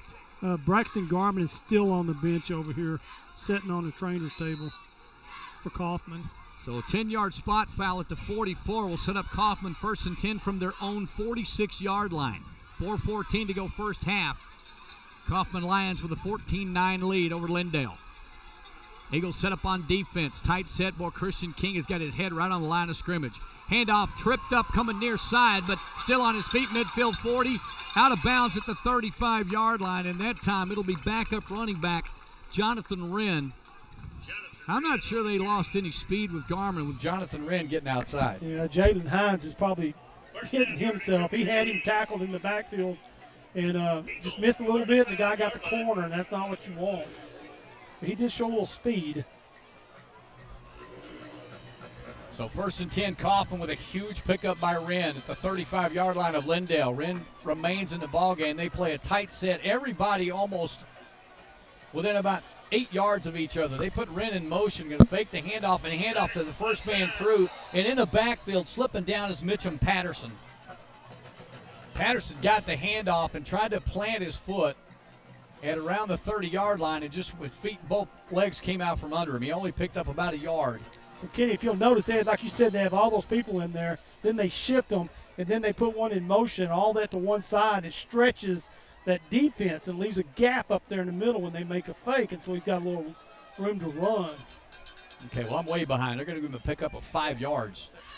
2nd and 5, 3:33. Clock continues to roll. Trips receiver split out wide to the left side now. High snap, Burleson hands off and tackled in the backfield. Great pursuit tackle in the backfield. Tackle made by Carson Plunkett. Plunkett just surged through the line untouched. He's one of those defensive line players that they thought really had to come along, and so far he's played a pretty good game. He's been in a lot of tackles. Plunkett with a great play when the defense needed it most. He'll lose 2 yards. So 3rd and 7 now with 3:04 to go first half. Kaufman moving left to right, wearing black tops, black pants, gold numerals. And thank goodness this has been a great game. It's outdoors. We can see the numbers without a problem. Gold numbers outlined in white. Lindale with bright royal blue numerals on white jersey. Set a man in motion. Burleson play fake 2 times, getting heavily rushed. He's flush at the 40, throws it out of bounds and run out of bounds as well. So good play by Burleson to get rid of it. In pursuit, Ryan Stanton was back there. Michael Shannon was back there. And also trailing the play was Christian Weidman. Yeah, he just threw that thing away because he knew if he didn't, he's going to get popped right in the face because they kept the corner on him. So he wasn't able to get around to even make any yardage if he tried to run it. Well, Gallegos is going to be forced to punt, or does he have enough leg to kick? They're going to bring in a bunch of up backs, so he does not have the leg to kick this. Maybe he does. As they're running on Jordan Knowles to set the football down at the 39-yard line. This is going to be a 49-yard field goal attempt by Gallegos. This guy's pretty big. He might have the leg for this. They said high snap goes over the head of the holder. Gallegos picks it up at the 45 and got nowhere to go. Slides down at the 41-yard line, and the Lindale defense will hold him again with a botched snap. We saw the snap go over the head of Gallegos on the punt for the safety, and now over the head of the holder. And Lindale gets it back unscathed at the 42-yard line. Special teams will kill you in any game, and so far there's been 2 high snaps that just absolutely have killed Kaufman. Brett Maya did a great job of keeping the kicker inside, not letting him get out. Well, Gallegos, unfortunately, and Stewart just reminded me of the fact that he's going to now be in the rushing totals for the game for minus 11 yards. Cliff Thurman will hand off to Maya. First man through, gets minimal yardage, maybe a buck. As he'll cross maybe the 41-yard line. Yeah, maybe a yard for Coulter Maya. And thank goodness, and this is a great positive note here, Nashad Lee is back on the field for the Eagles. Will Byers was there right away to hit him right on the line of scrimmage. Well, Lee went hobbling off, maybe got a retaping. Straight drop back. Thurman wants to throw. Got a lot of protection. Now he's got to scramble. Coming left. Now he's just going to throw it out of bounds. Yeah, your quarterback's taught to do that. If there's nothing. Don't get sacked and get further back. So he runs to the side and then just throws it out of bounds. Well, his left tackle, Corey Watts, was out in protection, following him, coming to the near sideline. He had Marcus Field on a post route down the middle of the field, Allen, and Marcus is pretty tall. He's a pretty good target, but he was well covered. They have to get outside their tackles to be able to throw that ball out of bounds like that. Clock continues. Those stopped on the incompletion. Minute 54 to go. Watts in motion now will stop behind the left tackle. Faking the handoff now, throwing an off route and over the head of Marcus Field, and Field may have been about a yard short of taking it to the house as Marcus just off his fingertips on a streak route at about the 30-yard line. Well, the DB was beat. He settled down, and I think Marcus Field just hesitated just a second. And if he would have just kept running like old Kenny Smith used to do at that position. Or at least grab about anyway. Yeah. Yeah.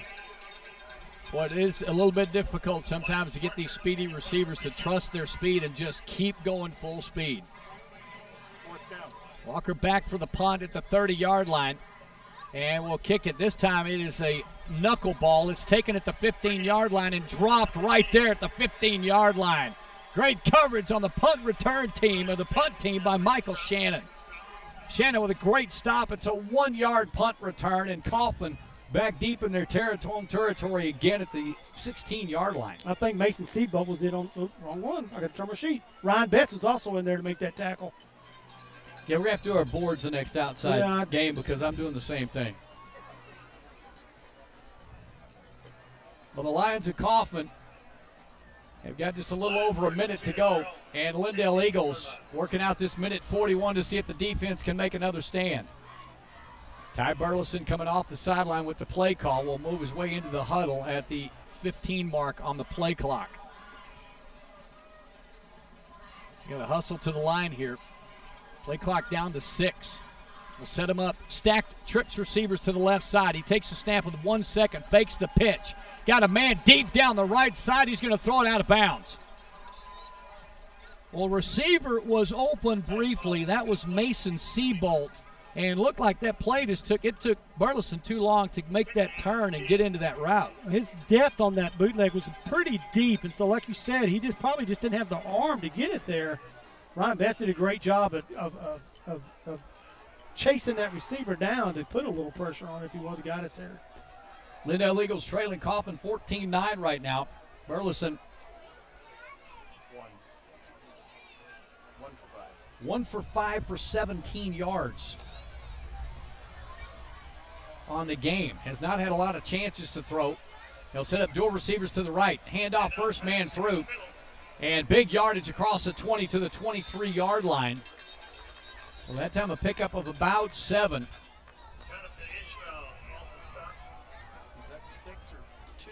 I'm going to say that's going to be 2 with the carry. I don't think it's Hayden Rowell. Let's go with Mitchum. Mitchum Patterson with the carry. He picks up about 8 up to the 20, make that the 24-yard line. They'll mark it down. So a 3rd and 2 play right now. Minute 26 to go. They did not give Jeremy Burleson that timeout back, so they still have him with 1 timeout. Chris Cochran with Lindale with all 3. Man in motion, tight set for Kaufman. They'll hand off, first man through. gets stopped at the first down marker and dropped right there, but he's going to have enough for the first down. They'll move the chains. And instead of it being 4th and a short 1, they're going to give him the first down by about a half a yard. Well, Ryan Stanton was there, but he just wasn't there quick enough, along with Christian Weideman. Weidman, younger brother of Colton, who was a mainstay on this defense the last couple of years and a major contributor to the amazing effort by this Lindale Eagle defense. Well, Christian had to come up from his safety spot to help with that tackle, and you want your safeties to be able to do that. You love that, but you don't like it. No. Yeah. Burleson, ball in the far hash mark. Burleson turns around, fakes the handoff. Now will roll to his right. Got a lot of time. Wanted to go deep. He's going to try to keep it and scramble. He's just going to run out of bounds at the 27-yard line. That's right about the line of scrimmage. So it'll stop the clock with 40 seconds to go. Number 11, Kaysen Watts for Lindale, got sucked inside and got pinned into the inside, and that enabled that quarterback to get outside. Kaufman Morrow looked to have a few steps on Marcus Field in the defensive backfield, and Burleson, by the time he got open, Burleson had already decided to run out of bounds and completely missed him. That's that young quarterback. He should have just settled down right there because there was nobody around him. Just settle down and just look. I guess, Alan, I guess the momentum, you're going out of bounds anyway. Just keep your head downfield. Yes. Dual receivers split up wide to the right side. They're going to hand off straight up the middle and tackled right there. Nice tackle inside and brought down for no gain, I think, by Corey Watts. Watts will jog off the field after that one, and Burleson may just be happy running this clock out. Yeah, Nashad Lee was also on that tackle. He's in there at linebacker right now. Well, they're going to give him a couple of snaps. They said they want him in there a little bit.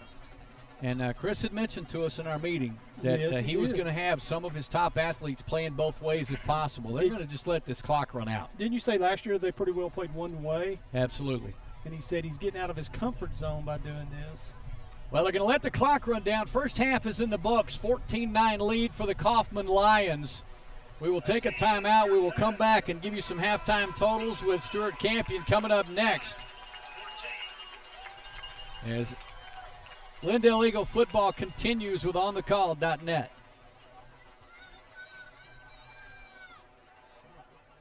Basket eater.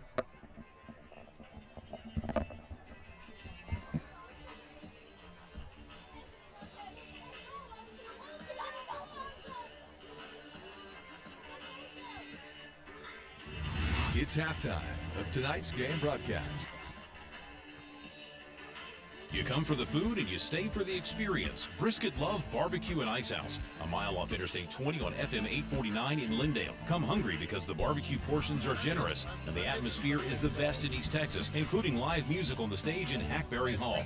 Brisket Love Barbecue and Ice House combines great barbecue, craft beers, signature cocktails, and live music for a one-of-a-kind experience. Brisket Love Barbecue and Ice House, 15338 FM 849 in Lindale, and on the web at brisketlovetx.com. Backing the Lindale Football Eagles now as he did back then. Eagle Chiropractic is owned and operated by former Lindale Eagle Center, Dr. Shane Allen. A class of 1989 graduate, Dr. Allen is an expert in chiropractic and nutritional health counseling. His expertise in these areas assists him in helping patients reduce and even eliminate migraine headaches, neck pain, back pain, and joint pain of all levels, both acute and chronic. Eagle Chiropractic offers therapeutic exercises, nutritional supplements, and analgesic creams, along with educational consultations and follow-up to assure continued support and confidence in a healthy lifestyle that is pain-free. Eagle Chiropractic, Highway 69 in Lindale, open Monday, Wednesday, Friday, or Saturdays. Call for an appointment and consultation at 903-881-5172. Eagle Chiropractic, making people better every day.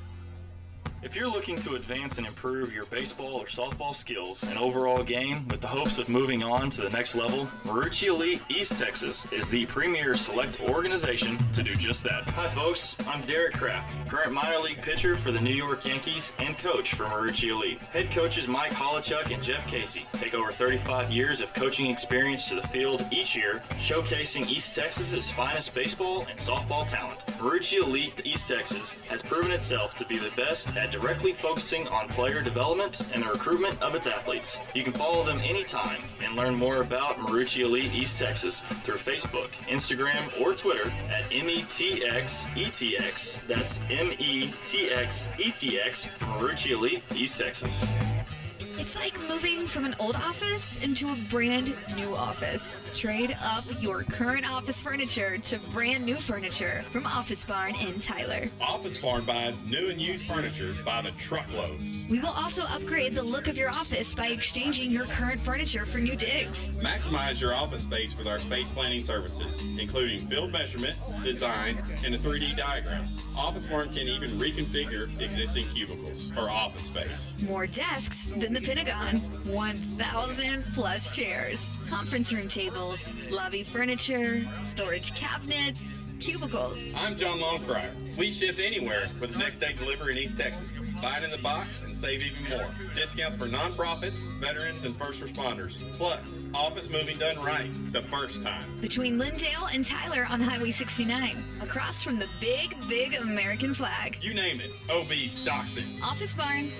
The summer of 2022 has been tough on everyone, especially those that were without a top-performing HVAC system. Rose City Air was created by Will Decker and Heath Willingham after they experienced plenty of too little, too late scenarios. With two objectives in mind: service and educate consumers on the most efficient ways to maintain a healthy AC unit correctly the first time and eliminate the anxiety of second and third opinions and repairs. Rose City Air takes the time to show you the complexities of maintaining a top-notch HVAC system while the estimate and assessment is being done. Rose City Air's free estimates, 24-hour no-hassle emergency services, low-cost maintenance agreements, and discounts for veterans, first responders, and educators are why Rose City Air wants to service your home or business whenever the need arises. 903-630-4343 or go to rosecityairtx.com. You know that old saying that a man's number one job is to protect his family? Well, that's exactly what my dad had in mind when he founded Beeler Roofing in the late 1970s. Well, now it's 2022 and it's still the backbone of why Beeler Roofing continues to take care of families and businesses' new roofs, full roof replacements, and even simple roof repairs. We still welcome a good old personal phone call to set up a free roof assessment, and we take a lot of pride and enjoyment from making our customers feel better about being home. Plus, we can even help you navigate the insurance process. This is Brooks Beeler, Lindale class 1989, and very proud to support your Lindale Eagles again this year. Find us on the web at BeelerRoofing.com or call us at 903-347-8484. Beeler Roofing, our family protecting your family from the top down for over 40 years. Alford's Tire Brake and Alignment is going all in with the 2022 Lindale Eagles. Safety first is not only common sense when it comes to your transportation, it should be the top priority anytime it comes to the overall protection of your family. Safety checks on your basic brake and tire conditions or need for maintenance on your AC system is paramount during the heat of the 2022 summer. Offers Tire Brake and Alignment puts the entire family name behind making sure you stay stress-free on the road year-round. You'll find tire replacements for all size tires, even lawn mowers. Lift kits and auto accessories are installed right there. And in some cases, while you wait, Alford's Tire Brake and Alignment, Highway 69, 4 miles south of I-20 in Tyler. AlfordsBrakeandAlignment.com. Hey, Doc Deason here, Lindale class of 1990 with Real Edge Real Estate in Tyler. You can find me online at DocDeasonRealEstate.com. You know, after this summer, anything associated with fall is going to be welcome throughout the season, especially Lindale High School football. It's an honor for me to again partner with my friend of 30 years, your play-by-play man, Kenny Smith. There's nothing in this country quite like Texas high school football, and you need to know we're partaking in a legendary pastime right now. But when the game's over, if you need some help with real estate, give me a shout. Don't hesitate. 903-262-8680. That's 262-8680. Again, I'm fellow Eagle Doc Deason. Thanks for listening.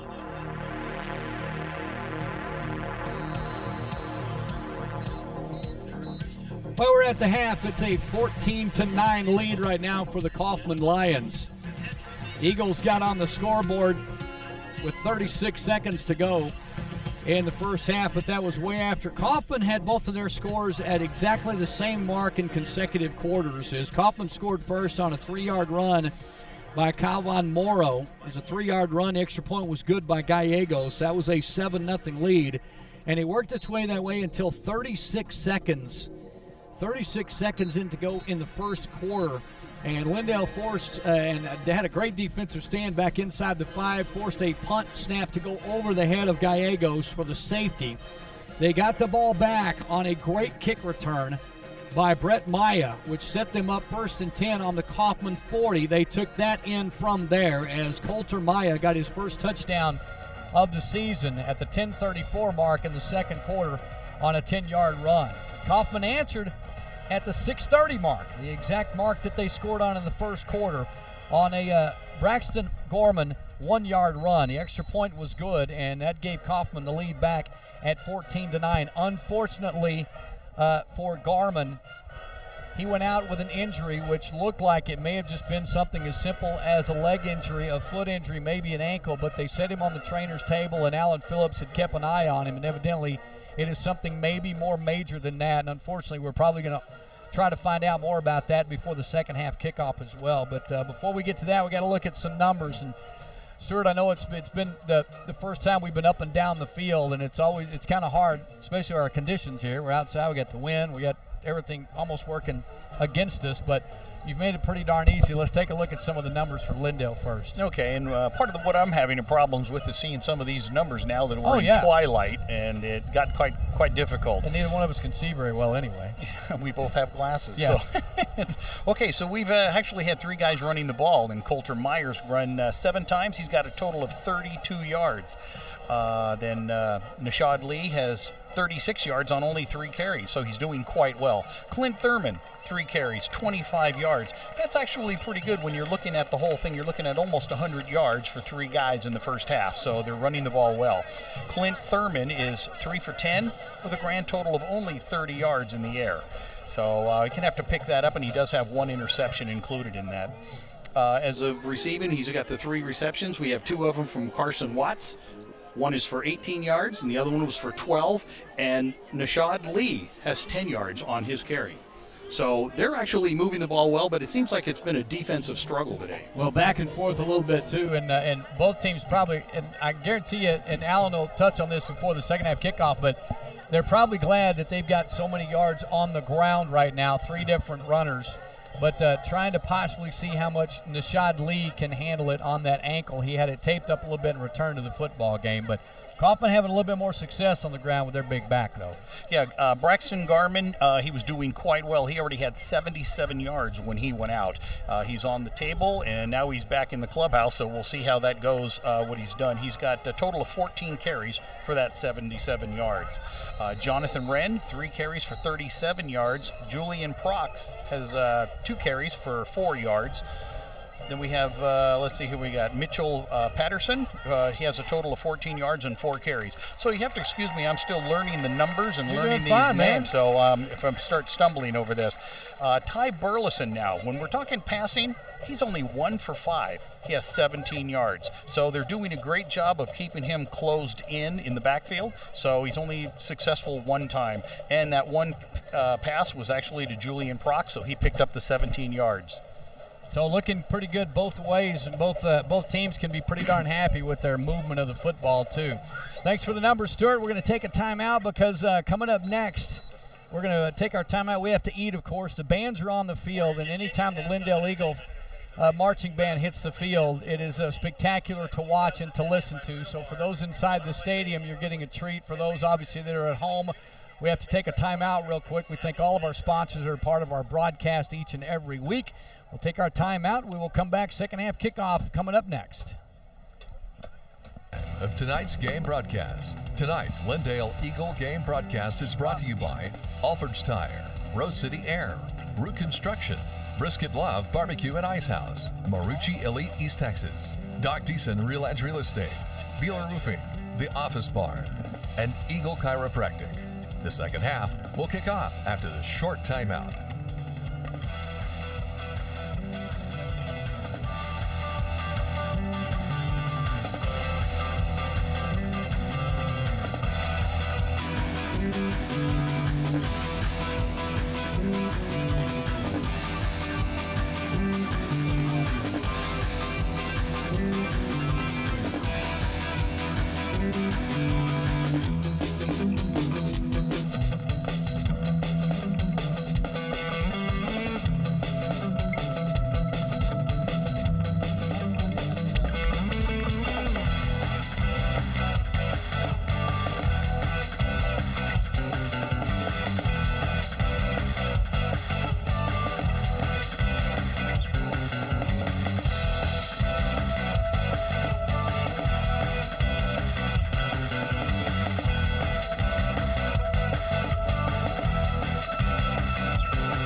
It's halftime of tonight's game broadcast. Tonight's Lindale Eagle game broadcast is brought to you by Alford's Tire, Rose City Air, Root Construction, Brisket Love Barbecue and Ice House, Marucci Elite East Texas, Doc Deason Real Edge Real Estate, Beeler Roofing, The Office Barn, and Eagle Chiropractic.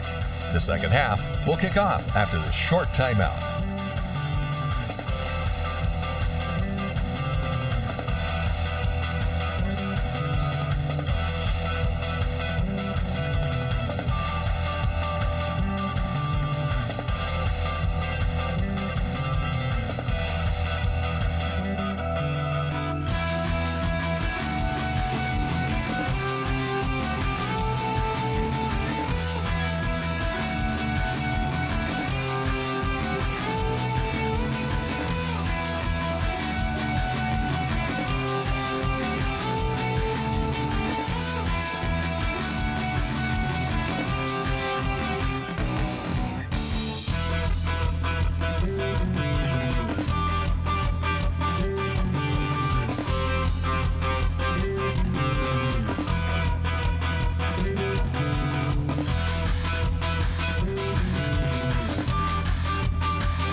It's halftime of tonight's game broadcast. Tonight's Lindale Eagle game broadcast is brought to you by Alford's Tire, Rose City Air, Root Construction, Brisket Love Barbecue and Ice House, Marucci Elite East Texas, Doc Deason Real Edge Real Estate, Beeler Roofing, The Office Barn, and Eagle Chiropractic. The second half will kick off after the short timeout.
It's halftime of tonight's game broadcast. Tonight's Lindale Eagle game broadcast is brought to you by Alford's Tire, Rose City Air, Root Construction, Brisket Love Barbecue and Ice House, Marucci Elite East Texas, Doc Deason Real Edge Real Estate, Beeler Roofing, The Office Barn, and Eagle Chiropractic. The second half will kick off after the short timeout.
It's halftime of tonight's game broadcast. Tonight's Lindale Eagle game broadcast is brought to you by Alford's Tire, Rose City Air, Root Construction, Brisket Love Barbecue and Ice House, Marucci Elite East Texas, Doc Deason Real Edge Real Estate, Beeler Roofing, The Office Barn, and Eagle Chiropractic. The second half will kick off after the short timeout.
It's halftime of tonight's game broadcast. Tonight's Lindale Eagle game broadcast is brought to you by Alford's Tire, Rose City Air, Root Construction, Brisket Love Barbecue and Ice House, Marucci Elite East Texas, Doc Deason Real Edge Real Estate, Beeler Roofing, The Office Barn, and Eagle Chiropractic. The second half will kick off after the short timeout.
It's halftime of tonight's game broadcast. Tonight's Lindale Eagle game broadcast is brought to you by Alford's Tire, Rose City Air, Root Construction, Brisket Love Barbecue and Ice House, Marucci Elite East Texas, Doc Deason Real Edge Real Estate, Beeler Roofing, The Office Barn, and Eagle Chiropractic.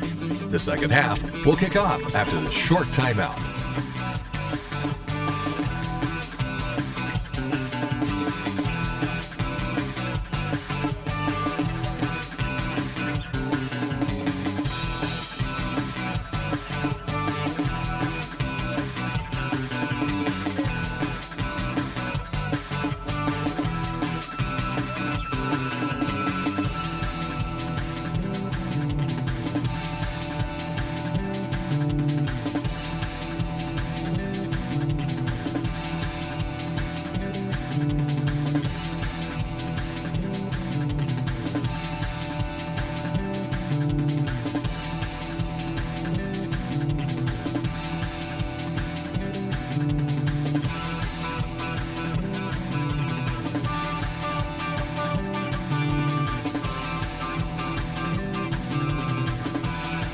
It's halftime of tonight's game broadcast. Tonight's Lindale Eagle game broadcast is brought to you by Alford's Tire, Rose City Air, Root Construction, Brisket Love Barbecue and Ice House, Marucci Elite East Texas, Doc Deason Real Edge Real Estate, Beeler Roofing, The Office Barn, and Eagle Chiropractic. The second half will kick off after the short timeout.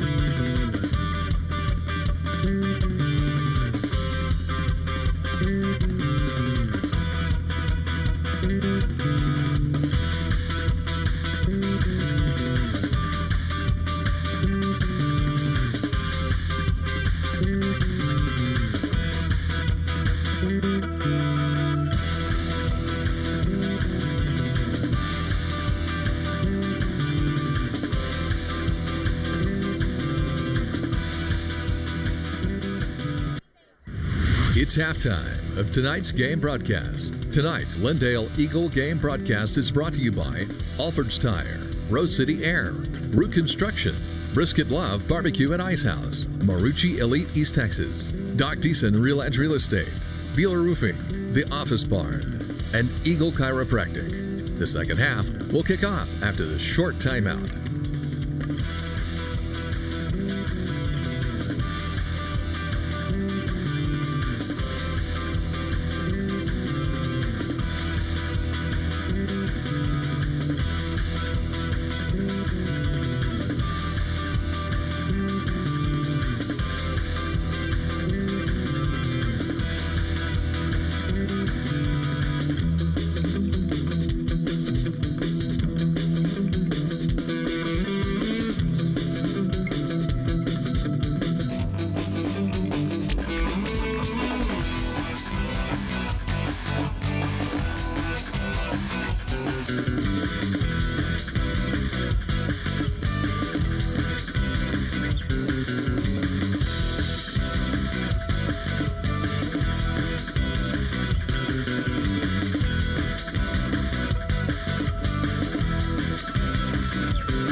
It's halftime of tonight's game broadcast. Tonight's Lindale Eagle game broadcast is brought to you by Alford's Tire, Rose City Air, Root Construction, Brisket Love Barbecue and Ice House, Marucci Elite East Texas, Doc Deason Real Edge Real Estate, Beeler Roofing, The Office Barn, and Eagle Chiropractic. The second half will kick off after the short timeout.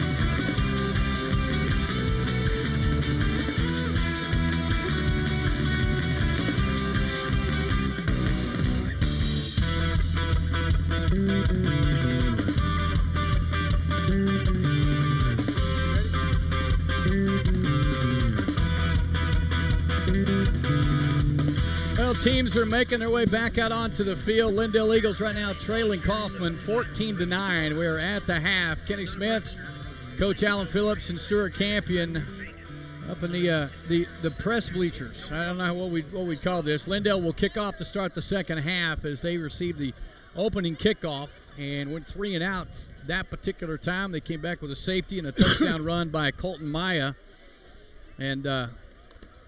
And they've been their 2 scores. 14-9, we stand pat. Kaufman will come out. You going to be okay, man? Did you get cancer while we were sitting up here in the stand? Something stuck in my throat on that sandwich you made for me. The sandwich?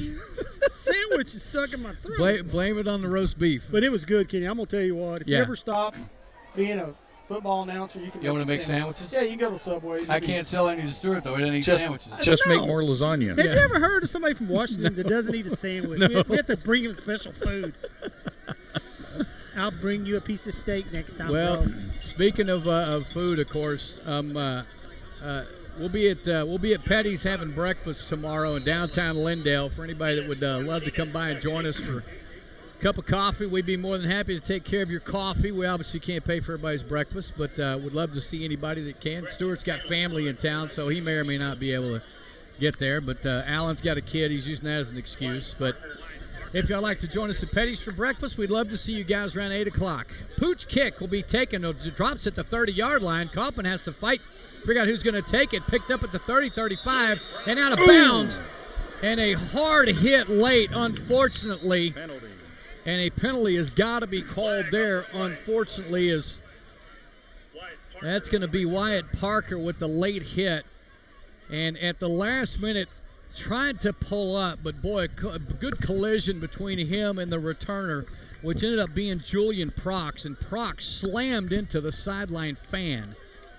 And Alan, you know better than anybody, those things, two people have to tote those things on the field. Those things are heavy and hardcore. They're full of water in the bottom, and that's what the problem is. That's what gives us all their weight. Oh, my. Well, thank goodness he's okay. And the one thing we did not do was get an update on Braxton Gorman. Well, we're fixing to find out. Let's see where he's at.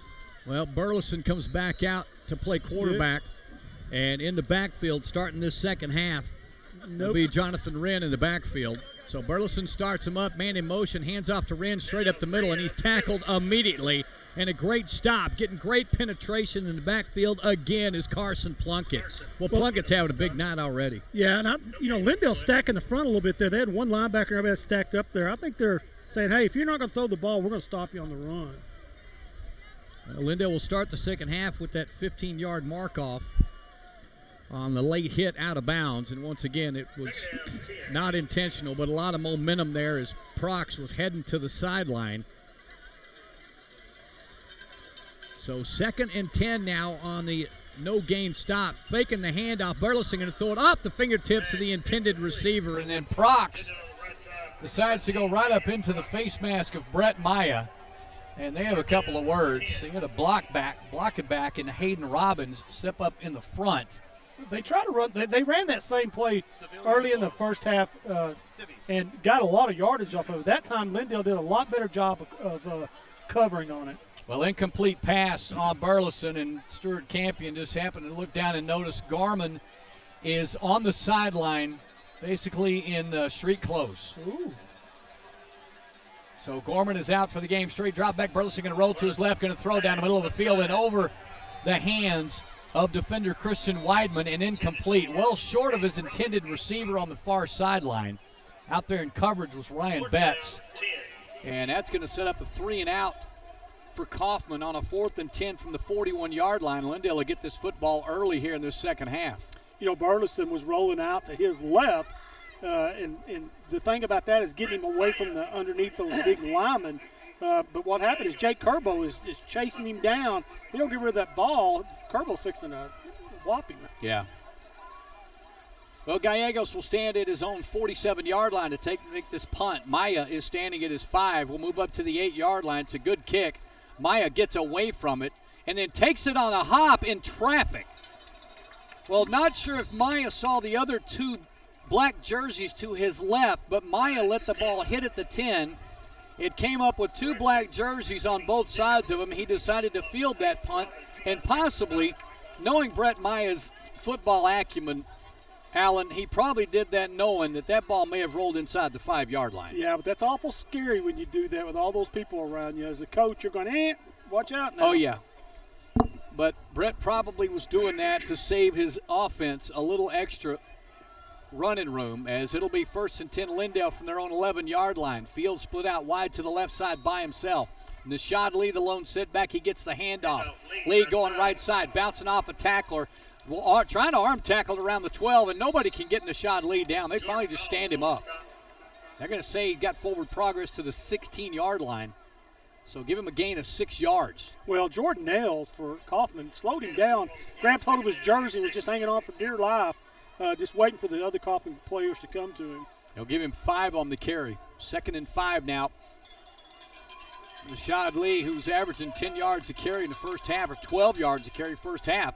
Snap back, hand off to Rashad Lee. He bounces off a tackle, somehow gets around what looked like a sure tackle at the 20-yarder at the 17, turns inside and picks up an extra 3. Kaufman bring a little bit of heat there. There's a lot of people up on the line of scrimmage. I'll tell you, that 60-foot video screen is killer for these fans. It's very bright. I'm intimidated. Yep. Intimidated. 9:34 to go, third quarter. Second half just underway. 3 and out for Kaufman to start it. Lindale going right to left. Clint Thurman with Rashad Lee behind him. Dual setbacks or dual receivers to the right side. He got a procedure call. A few jumped and a few did not. And Trey Maseratian, who's the guy that is in charge of the football, did not. So Lindale players moved a little bit whenever Kaufman had some up on the line, then they backed them off, and that's what they're saying. They drew them off both sides. Well, they just called delay of game against Kaufman. Now, Alan, the only thing I would think with the ball being in play is if a defender reached up and touched the football. Yeah, that's sort of strange there. But the referee, Richard Greer, out of the East Texas chapter, actually indicated delay of game. So 1st and 10, the penalty, the first down with the penalty, gives Rashad Lee and the Lindale Eagles extra life here as Rashad Lee picks up hard yardage that time, going straight up the middle for 4. Make it 5 up to the 31-yard line. Little stretch play, and then Justin Wells comes over from his defensive tackle spot to make the tackle for Kaufman. 2nd down, 6.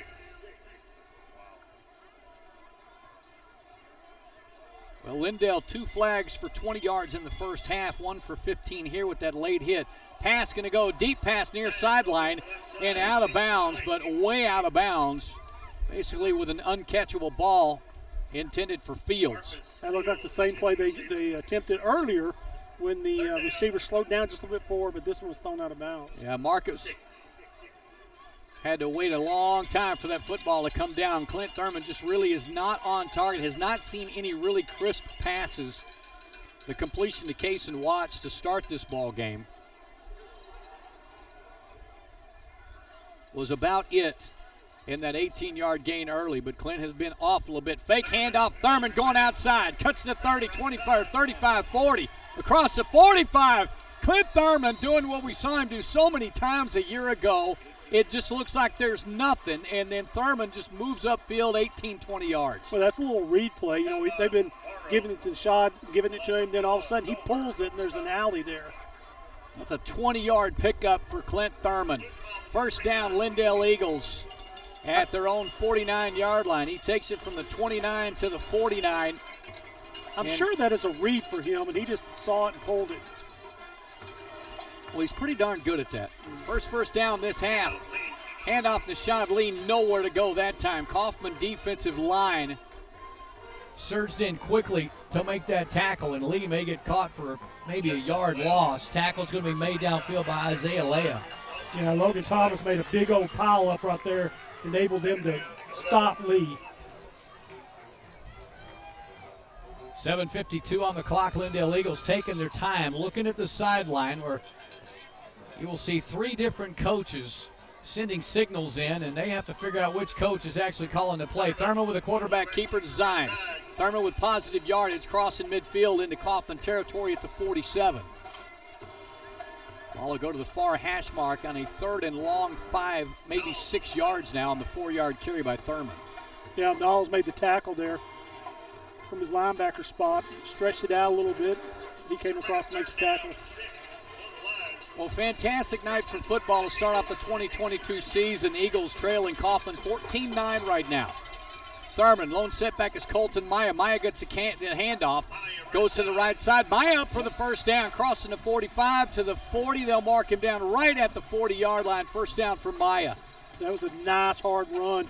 Lindale, I think, is probably going to start working that line and having their good offensive line, push them back off the line to make the runs. 7-yard pickup for Colter Maya. And Coulter will stay in the ball game. Steps a couple of steps back directly behind Thurman. Thurman looking for Meyer right now. Snap back. Coulter, Meyer was either in the wrong position or Thurman was not sure. He kept looking back as if Coulter was in bad position. Coulter went to the left at the snap. Thurman thought he needed to go to the right, so a messed up play there. Thurman gets maybe a half yard. Well, I'm going to tell you something. Kaufman's playing games on the front. They're taking a defensive tackle and pushing him out and having that defensive end come on the inside. So making a lot of calls go crazy for the offensive lineman of Lindale. Well, double tight end set with Watson Sullivan in now. Watson the inside, handoff to Nashad Lee. Nashad Lee cuts back inside, got good yardage across the 35. Inside that mark at the 34-yard line. So Lee will pick up 6 on that carry. And, boy, you just keep getting a little anticipation, Allen, that we're going to see enough room where he's going to bounce the outside, maybe kick into that extra gear. Lindale does a very good job of their blocks right on the line of scrimmage. And like you said, eventually what's going to happen, they're going to wear out that defensive front. He's going to break through there. That's why Kaufman is playing a lot of tricks up on the line. Well, jamming the front line, dual tight end set, Watson motion. Thurman will keep it himself, gets the first down, hurdles the tackler, still on his feet, fighting for extra yardage. Thurman crossing the 25 to the 24-yard line. This kid really does have just that extra effort to where he just makes you want to watch him the whole. You got to keep your eyes on number 8. There's where you see the experience of Lindale's offensive line. They're starting to control that. They brought everybody up on the line of scrimmage, and they made some calls on the front, just pushed them off the line of scrimmage. Well, 3 straight first downs for the Eagles in this third quarter in their initial possession. 5-10, clock continues to roll. 1st and 10 from the Kaufman 24-yard line. Going right to left, ball near hash. Snap is a little bit high. Thurman going to throw deep down the sideline, and again, Thurman throws it about 5 yards out of bounds. I can't figure out if he is literally knowing that the receiver is covered up. The intended receiver, that route was Ethan Moriarty. You know, sometimes with the receivers, with quarterbacks that haven't thrown the ball a lot, you know, they're a little hesitant to throw it up in there and let that receiver to go up and get it. Your good receivers are going to find that pass and go fight for it and make that catch. Well, Thurman's got 65 yards on the ground, 30 through the air. Hands off Nashad Lee, gets it spun around in the backfield, breaks that tackle, breaks the second one. Still on his feet, gets positive yardage. A crazy run by Nashad Lee. Somehow picks up 4 yards to the 21-yard line. He got spun around by that defensive end and was able to keep his balance. That was unbelievable. That shows, again, those strong legs working in the weight room. Well, that's got to make a defensive lineman so angry. Oh. You got a guy 5 yards deep in the backfield, and he gains 4. 3rd and 7. Glancing to the sideline, Thurman looking for the play call switch. Moving Coulter Myra behind him. Snap back, hands off Maya, no fake the handoff. Thurman with a little room, gonna throw. Oh, that's reaching, impossible flag, no flag thrown there. And covered up, nice pass route. As Landon Sullivan, the intended receiver, got parallel for the football. The defender did as well, but boy, the defender was draped all over him at the 10. Looked like there may have been a possibility for a flag there, but none. Well, they were running away from us, so it was a little hard to see if he was in on there, but it sure looked like a tackle to me. Well, 4th and 7. They're going for it. Faking the handoff. Thurman going to throw. Complete and dropped at the 12-yard line. Marcus Field had it in his hand, and contact right when he got the ball in his clutches. Ball went incomplete. Ball will turn over on downs. That was a great job by Mitchell Patterson from Kaufman of him and the other safety of coming up and making contact and not letting him hang on to that ball. It was a well-thrown ball. He should have made that catch, but a little contact kept him from doing it. Boy, you hate that. A great drive and a positive drive for the Lindale offense.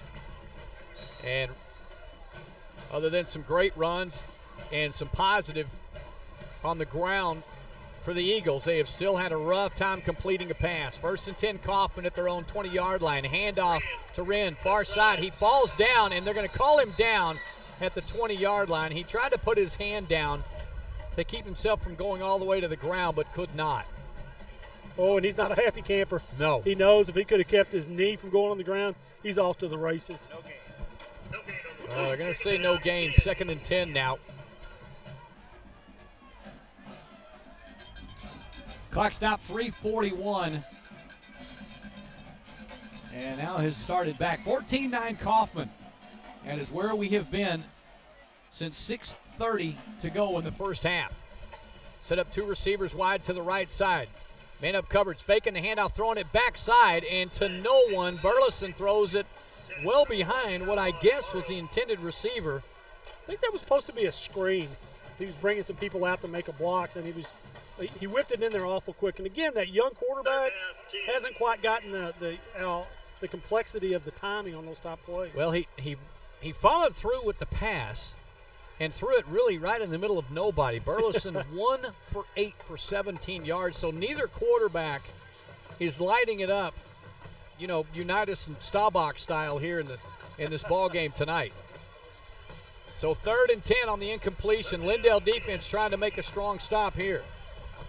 Snap back, and the quarterback wasn't ready for it. Burleson will watch the football fall backward, but they're going to throw a flag and say it's a procedure call. What a break for Kaufman. Oh, my goodness. Wow. Well, Burleson wasn't even looking. He was looking at the sideline. He was getting the offensive play. Center snapped the football, went right by his head. Wren very quickly got onto the football, but they blew the whistle and marked off 5 yards for a procedure penalty against Kaufman. Well, second 5-yard mark off in this third quarter for the Lions. 3:13 to go. Kaufman up 14-9.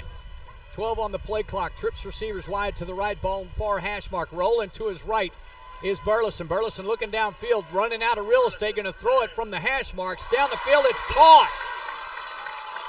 Caught by Morrow at the 45-yard line. There was people all around him. Lindale players were all around him, and the quarterback threw it up there. The receiver just went up and got it. Christian Ludman made the tackle. 29-yard reception to Morrow down at the 45-yard line, but boy, he threw it up high enough. Morrow had to go up to get it, right in between two white jerseys. So, boy, talk about getting out of a jam. Kaufman sets up 1st and 10 from their own 45-yard line on the long pass play to Morrow from Burleson. Burleson high snap, hands off, coming near side is Wren. Midfield, tripped up there at the 45, but still gets first down yardage. No, they'll mark him down about a half yard short. I'm going to tell you what, Kaufman's offensive line does a good job of moving those back and get on the second level on the linebackers and making blocks. The defensive backs are having to come in to make the tackles. So 2nd and a short 1 at the 46-yard line for the Lions. Lions got a little momentum now in that long pass play. And, boy, Lindale Eagle defense really thought they had something cooking there. Michael Shannon on coverage on the far side, or near side. Handoff to Wren, hesitates, and immediately he's going to pay for it as knocking him back. I still don't hear a whistle blow. But stopping him immediately was Wyatt Parker on the play, and Parker stops him, but they're going to save for maybe another half-yard loss. So 3rd and a short 1. Yeah, Gabe Hart and Jake Kerbo was right there at that stop, too. Nobody really tackled him. They just sort of stopped him. Well, I have noticed the conspicuous absence of Christian King you're in the last few plays. So checking the 3rd and 1 call. Burleson will go under center this time. Will take the snap, puts a man in motion, hands off, first man through, cutting it inside. Stopped right at the first down marker and may barely have enough. They'll probably measure, but they're probably going to move the sticks. It'll be Hayden Robbins with the inside handoff. Robbins gets, I think, maybe his 2nd or 3rd rush of the day. Yeah, they're moving him. So they're going to move the sticks. First down, Kaufman, as he barely got it by the nose of the football at the 45-yard line. So with 1:15 to go, third quarter rolling quickly as both teams have been keeping it on the ground about 90% of the time here.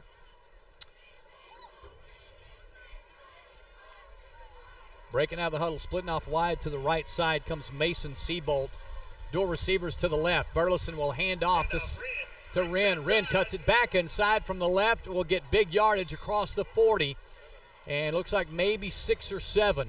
Looked like we had a late flag. Looked like a flag came in late on the play, and that usually looks like somewhere inside the tackle, Alan, maybe around a face mask situation. Yes. And that was right at the whistle. So we may see Lindale backing up a little bit further. They got a Kaufman player down without a helmet. So the training staff has come on the field. Richard Greer gets set to make this call. Personal foul, late hit. Ooh, those hurt. It is a horrible late hit, as it is a 15-yard mark-off. After Kaufman moved it inside the Lindale 40, they will get 1st and 10 at the 23-yard line. You know, Kenny, talking about momentum, think about a little bit further back, you know, they had a snap that went over their head and then, you know, got that procedure, then made the first down. Now they're marching down the field. Absolutely. Momentum plays a big part in these games. 42 seconds. Clock continues to roll for Kaufman. The Lions with 1st and 10 at the 23, going left to right. Snap back. Burleson hands off to the up back in motion and nowhere to go. Lindale white jerseys all over him back at the 25, 26-yard line, and Christian King is back. Yeah, him and White Parker made the tackle there. A lot of white shirts around, but those two are the main ones. Well, they're going to say he got to the 25-yard line, and I'm not sure how he got there, but he only lost 2 on that play. It'll be Julian Prox. Just thank goodness Prox is still in the game after that hit knocked him into the sideline cooling fan. So they're going to let the clock run down in the 3rd period, and that'll be it. We stand at the same place we were at halftime. 14-9 Kaufman. They are on the run, 2nd and 12 when we come back. Lindale Eagle football continues with OnTheCall.net. If you're looking to advance and improve your baseball or softball skills and overall game with the hopes of moving on to the next level, Marucci Elite East Texas is the premier select organization to do just that. Hi folks, I'm Derek Kraft, current minor league pitcher for the New York Yankees and coach for Marucci Elite. Head coaches Mike Holichuk and Jeff Casey take over 35 years of coaching experience to the field each year, showcasing East Texas's finest baseball and softball talent. Marucci Elite East Texas has proven itself to be the best at directly focusing on player development and the recruitment of its athletes. You can follow them anytime and learn more about Marucci Elite East Texas through Facebook, Instagram, or Twitter at METXETX. That's METXETX for Marucci Elite East Texas. Recognize that voice, Alan Phillip? I sure did. Had many years of him being our one of our managers, but I called him the Ice Boy. He always used to put ice down my shirt. Yeah, ice down your shirt. That is Derek Kraft, who voiced that spot for Jeff Casey, and Mr. Holichuk. He reminded us how much fun it was. Alan Phillips always showing up with his shirt tucked in, looking nice, and Derek Kraft, who's now a minor league pitcher for the Yankees organization, would drop ice down Alan Phillips' shirt. He would immediately pull his shirt out of his shorts, and the ice would, of course, fall down into Alan's pants. Derek would laugh. Oh, my gosh, he would laugh at me. Well, here we go, 2nd and 12. Kaufman going right to left now. 4th period just underway. They'll move 2 tight ends from the right or the left to the right. Burleson will hand off to Wren going far side, gets a block, and then is just buried on the far side, pulled down by Christian Weidman. Weidman came out of nowhere. Looked like Wren was going to cut it outside and get big yardage, and Weidman wiped him out. Well, they got him turned back inside, but when he turned back inside, Weidman was right there and just leveled him. Weidman coming up from his safety spot. He just came out of a catapult. Took him about 2 steps to get into 3rd gear. I'm telling you what, those safeties, if they can get a run and start, they can knock the fire out of people. Well, Scott Rozelle enjoys DBs and safeties that really don't mind putting a hat on you. Split out wide to the left side. Coulter Maya in coverage now. 3 split out wide to the left. They bump. Burleson bumps into Wren, who was coming in motion. They immediately blew the whistle. Evidently, we're going to have a procedure call. Stuart Campion with his normal animated spinning of the arms to show the procedure call. You had Dusty throwing the flag on you. Now you got him moving his arms. Oh, yeah. Yeah. We've got a great we've always had a great, strong bench here at OnTheCall.net. By golly, we got it covered up. 3rd and 14 now. Make it 15 for Kaufman. Lindale defense is, man, they look so different with the wide blue stripes down the middle of the helmets now. They've got their numerals, which are rather small on one side of their helmet, which will be the right side facing us now. And, of course, the state of Texas covered in the Lindale Eagle on the left side of their helmets, taken care of with decals with Dad last week. 3rd and 15. Wide receivers to the left and right. Burleson play fake, going to throw deep to the end zone, and the right side going up, juggling the possible catch, and the flag coming down. Oh, my. No. Well, Alex Romero looked like he had spectacular coverage on the intended receiver, which was Calvin Morrow. And Morrow reached over the defender to try to make that catch, and I think it was simply Alex looked like he had his back to the line of scrimmage. So it's obviously going to be the fact he did not turn. He didn't look to make a play for the ball. That was probably the best pass we've seen the young quarterback make so far. It was on the money, but this was defended. Well, unfortunately, the penalty is going to go against the Lindale Eagles, and it'll go from a 3rd and long situation for Kaufman to a 1st and 10 from the 12. Well, the first penalty for the Eagles, but it's a huge one, a 10-yard mark-off. It'll also give them an automatic first down. So great defensive play. 3 white jerseys back there, but it was Alex Romero's defense that really caused that drop pass. But once again, he's got to turn around and make a play on the ball, and that did not happen, which caused the flag. So handoff straight up the middle to Wren. Lindale did a great job of plugging up the middle. There was no place for him to break out. Well, of course, sitting there right in the middle is Christian King. Yeah, Wren in this football game, for those familiar with the running game, Kaufman in District 7 5A. Braxton Gorman went out earlier in the first half with a leg injury that's got him on the sideline. Deep pitch to Wren. Wren gets pulled down from behind, and great pursuit by Coulter Maya. 2 Kaufman linemen collided on that play. We've got 3 Kaufman players down, now 1 up, and Wren is one of them that is on the turf. Oh, my. You know, they're already down 1 running back, and now their replacement is laying on the ground. Alan, grab those Bo Knox, see if you can see who that other player is that's down. Well, Wren is down right at the end of the attack at around the 8-yard line, but they've got a lineman. 2 linemen actually collided on the play with blocks on the outside. And now that lineman is up. 70, that guy is humongous.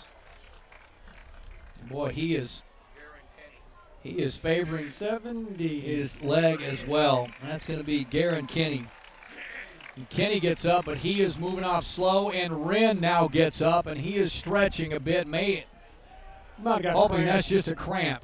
He is favoring his left leg as well.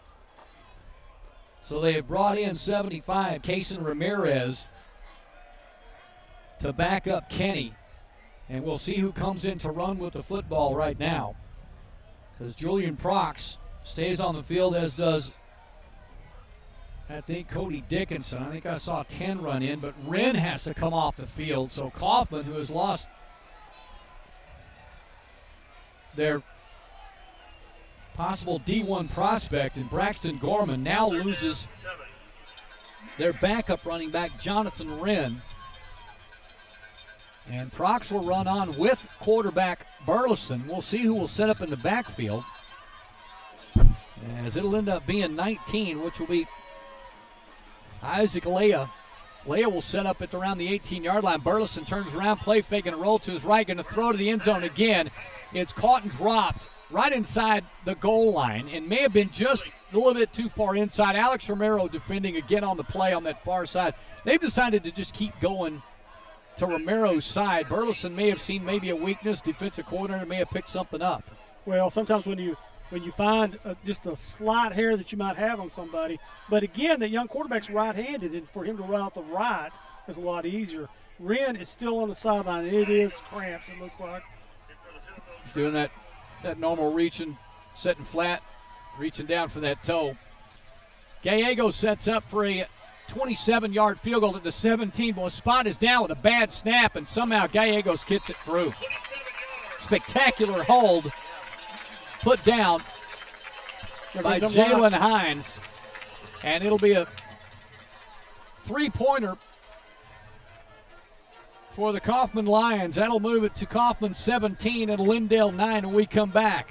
Listening to Lindale Eagle football with OnTheCall.net. Backing the Lindale Football Eagles now as he did back then. Eagle Chiropractic is owned and operated by former Lindale Eagle Center, Dr. Shane Allen. A class of 1989 graduate, Dr. Allen is an expert in chiropractic and nutritional health counseling. His expertise in these areas assist him in helping patients reduce and even eliminate migraine headaches, neck pain, back pain, and joint pain of all levels, both acute and chronic. Eagle Chiropractic offers therapeutic exercises, nutritional supplements, and analgesic creams, along with educational consultations and follow-up to assure continued support and confidence in a healthy lifestyle that is pain-free. Eagle Chiropractic, Highway 69 in Lindale, open Monday, Wednesday, Friday, or Saturdays. Call for an appointment and consultation at 903-881-5172. Eagle Chiropractic, making people better every day. Thanks so much to Shane Allen for jumping on and being a part of our broadcast on thecall.net in conjunction with AudioSportsOnline.com. And thanks so much to all of our sponsors. Gallegos, who just kicked the 27-yarder to put them up 17-9, boots it well into the end zone. Brett Maya will kneel it. And Lindale Eagles will take over 1st and 10. And, you know, that three-pointer was important because now it is a 17-9 game. But still a one-possession game? Yes, but you have to go for two. You know, you have to go for two to make it, to tie it up.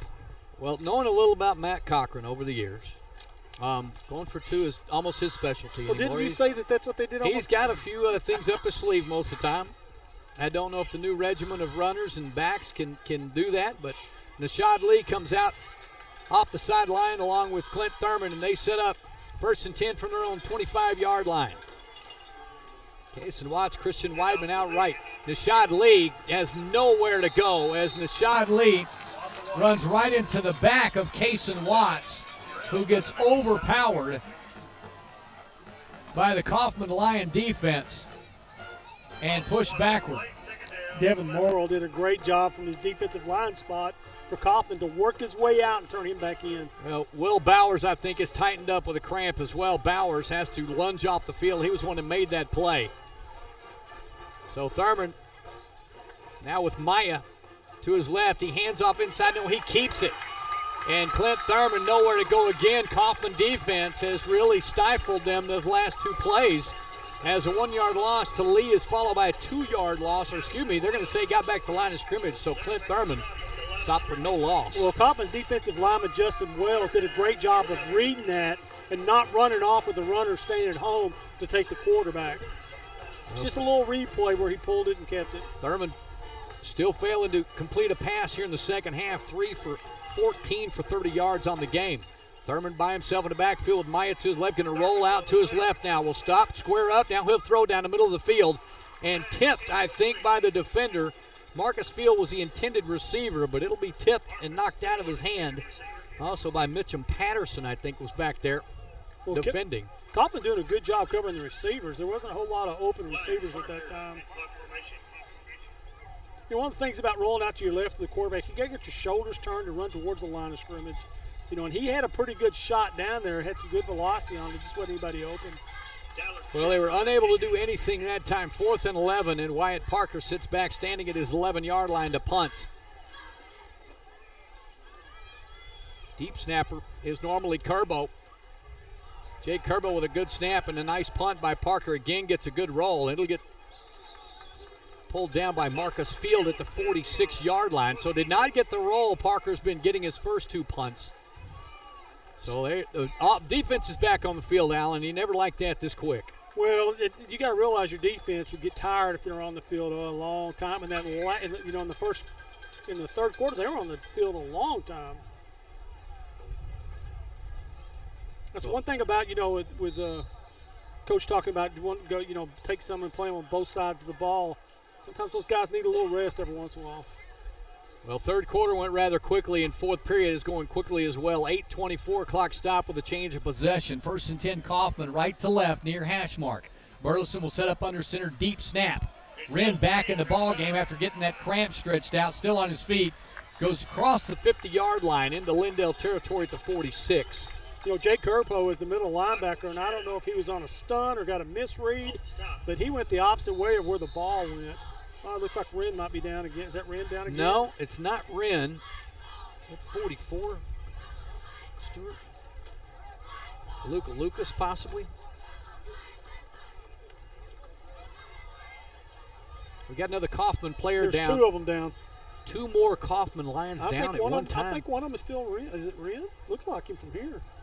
Okay, yeah, it is Wren. They're trying to stretch out that left leg again. Yeah, he's got cramps big time. So Wren is probably, there's a possibility he might be drinking a few too many Cokes or Dr. Peppers when he's supposed to be drinking water. It's not that humid out here, so he may be dehydrating himself a little bit instead of hydrating. Well, that first game is always that way. Happens to a few kids, yep. Especially when you're not expecting to tote the ball as much as he probably is now.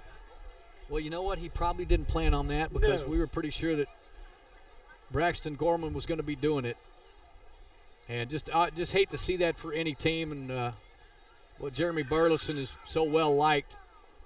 They got backup center taking snaps. It is going to. He's run it 10 times already as a backup. 10 carries for Wren, and he's going to hobble off the field again. And matter of fact, as well as what looks like the starting center. Well, he's got cramps too, you can tell. Yep. Looks like Ben Garcia is going to come off the field as well, and they've got his backup in. Noah Goldberg will take over snapping the football, and boy, Garcia is coming off slow. His may be more than a cramp, Alan. I'm just looking at his toes. Wow. I might be wrong, but. All right, well, they're going to send Morrow out wide to the right side and set up in the backfield again is going to be Isaac Leah. Leah a couple steps behind. He'll get the handoff straight up the middle. He gets a little bit of running room and then gets stopped. Popped, he breaks out of that tackle, but gets right at the first down marker, so I think he's got enough for the first down. Leah gets punished after that. Again, Ryan Betts had to come up from the secondary to make that tackle, and that's something you don't want to happen all the time. He sort of hit him and let him slide off, but he was up there the first one to make the hit. Yeah, and Stuart, if you can figure out how they're saying his last name over the PA, that'd be great. Which one is it? Isaac, he spells his last name L-E, is it I-J-A? Leha. You're going to go with Leha? We got to live with Leha? You watch, it's probably going to be how it is. 1st and 10, Kaufman. Oh, he's offsides big and time. Receiver's offsides by about 4 yards. He bounces back, and the linesman lets him do it. Handoff going to go to Leah again. He gets first down yardage. Bank breaks upfield, 35-30, 25, breaks it outside. He's going to go all the way. Leah with the 43-yard touchdown run for Kaufman. When, boy, he got hit 2 or 3 times. That was a nice one. And we're going to see this come back as we've got a flag on the field, and I wonder if they're going to call that on the offside. They're going to say a holding call, so this is coming back. Lindale with their second break of the night. That is the second time we have seen a touchdown called back against Kaufman for a holding call. Well, I'm going to tell you what, that was a great run by Leha, however we're pronouncing it. He did a great job. He got hit. Made a little move, got hit again, then went down the sidelines for a touchdown. But again, it's coming back, thank goodness, for Lindale. Well, boy, it was just a lapse of memory there with tackling for Lindale, something that very rarely happens, but went right up the middle. Leah broke about 4 tackles, arm tackles, and then broke it outside. 6:58, clock stop, 17-9 Kaufman. The Eagles find themselves down by 8. 1st and 17. Burleson having a problem with the snap and breaks back to in what obviously was not a scramble. There was no receivers heading downfield, and he gets sacked all the way back at the 45-yard line. Yeah, that little stumble with the snap messed up the whole time of the play, and number 10, Ryan Stanton, was there to make sure he didn't go any further. See what, Ryan has been in the right place at the right time a few times tonight. He has done a good job on defense. Well, they're going to go ahead and call this 2nd and 22. What a break for the Lindale Eagle defense. As, boy, Kaufman does take an awful long time to call their play and break up to the line of scrimmage. And here they go, 3-man front for the Eagles. Burleson in the shotgun, turns around, handoff, reverse, and a flag down on the far side. Kaufman is shooting themselves in the foot again. Procedure penalty against the Lions. You know, if they would have not had the procedure, I'm telling you, that little reverse had a little bit to go. They might have been able to run down this sideline, near sideline on the Kaufman side. Well, procedure penalty will back them up another 5, so make it 2nd and 27. I don't even know how you just second and a long way. You know, you were talking about them taking a long time running their play. Yes. They're trying to run that clock off. Well, they're breaking out of the huddle at 5, 4, 3, 2. Burleson under center. He'll hand off, second man through. Nowhere to go. Lindale defense knocks him back another 3 yards. Ryan Stanton is in the backfield again, along with Corey Watts. Gabe Hart pushing there on the line, too. I'm telling you what, Lindale's got a little momentum on defense. They make a big stop, take that ball down and score. Kaufman's got one of their deals is try to get it up the field a little bit so they can punt it and get them deep in their own territory. That's fine. Well, 3rd and forever. Now they're going to get a late substitution. Christian Weidman on the field, and sprinting off the field is Corey Watts. 3rd and a long way. Burleson takes the snap. He's going to hand off. Yeah, and they're going to storm him. Well, Kaufman has somehow decided they're just going to try to run as much time off this clock as possible and comfortable with this 8-point lead. Well, I think they might be thinking they've got Lindale's number when they're on defense and they're able to shut Lindale's offense down. And so they're going to put it in their defense's hand. You know, that's one of the things that the head coach for Kaufman had put in Dave Campbell's is that their defense would be the one that would lead them. Yeah. Well, Maya is back, respecting Gallegos and the wind. It's not as windy as it was when we started, but Gallegos will set up 4th and 29. He takes the snap, the punt at the 30. It's a poor kick. It hits at the 36-yard line. Maya lets it roll. It'll roll dead at the 30. So Maya, instead of running up, there's no way he was going to catch up with the ball in the air. The punt was poor. But Maya will let it roll to a stop at the 30-yard line. That's where the Lindale offense will get it and try to make something happen. They absolutely need a spark, a long run. I'd love to see, and Alan, I still would waiting to see Clint Thurman just throw a completion. Yes. Get a completion in his pocket. You know, right now he's probably they're getting quads out on this side. Well, they got quad receivers split out wide to the right. Thurman is by himself, now puts Watts in motion back into the backfield. Watts to his right. Thurman with the snap, hands off to Watts. Watts taking it far side, nowhere to go. Watts with a gain of 1. You know, Kaufman does a good job of stretching their defense to keep those guys, the Lindale runners, from getting outside, so they keep them from the game just about 1 yard. Well, they're going to actually give him 2. Up to the 31-yard line. Sure do. Well, they marked him down at the 29, the punt. The punt was obviously set down at the 30. I'm not real sure why they started it at the 29. Snap back, Thurman keeps it. Quarterback keeper tries to follow Watts into the hole, and Thurman, I don't have any idea how this little kid continues to surge and get the yardage he does. He is deceptively strong. How big is Clint Thurman? Well, Thurman is actually listed at 5'11", 160. He doesn't look that big. No. But he is tiny bit bigger than he was a year ago. Coulter Maya in the backfield along with Thurman. They look to the sideline to take the signal call. Trips receivers to the right side, field the wide out. Alex Romero in the slot. Thurman with a quarterback keeper again. Thurman first down yardage up to the 39-yard line. They're moving the sticks. Well, they had trips over here towards us. They took their back and moved it and had him go in motion to make it have quads, and then they did Thurman on a quarterback sneak. Not a quarterback sneak, a quarterback draw to get the first down. Snap back to Thurman. Fakes the handoff. Now he's going to run. Got a lot of running room, so he's just going to keep it. 45 up the sideline, close to midfield. They're going to call him out at the 49.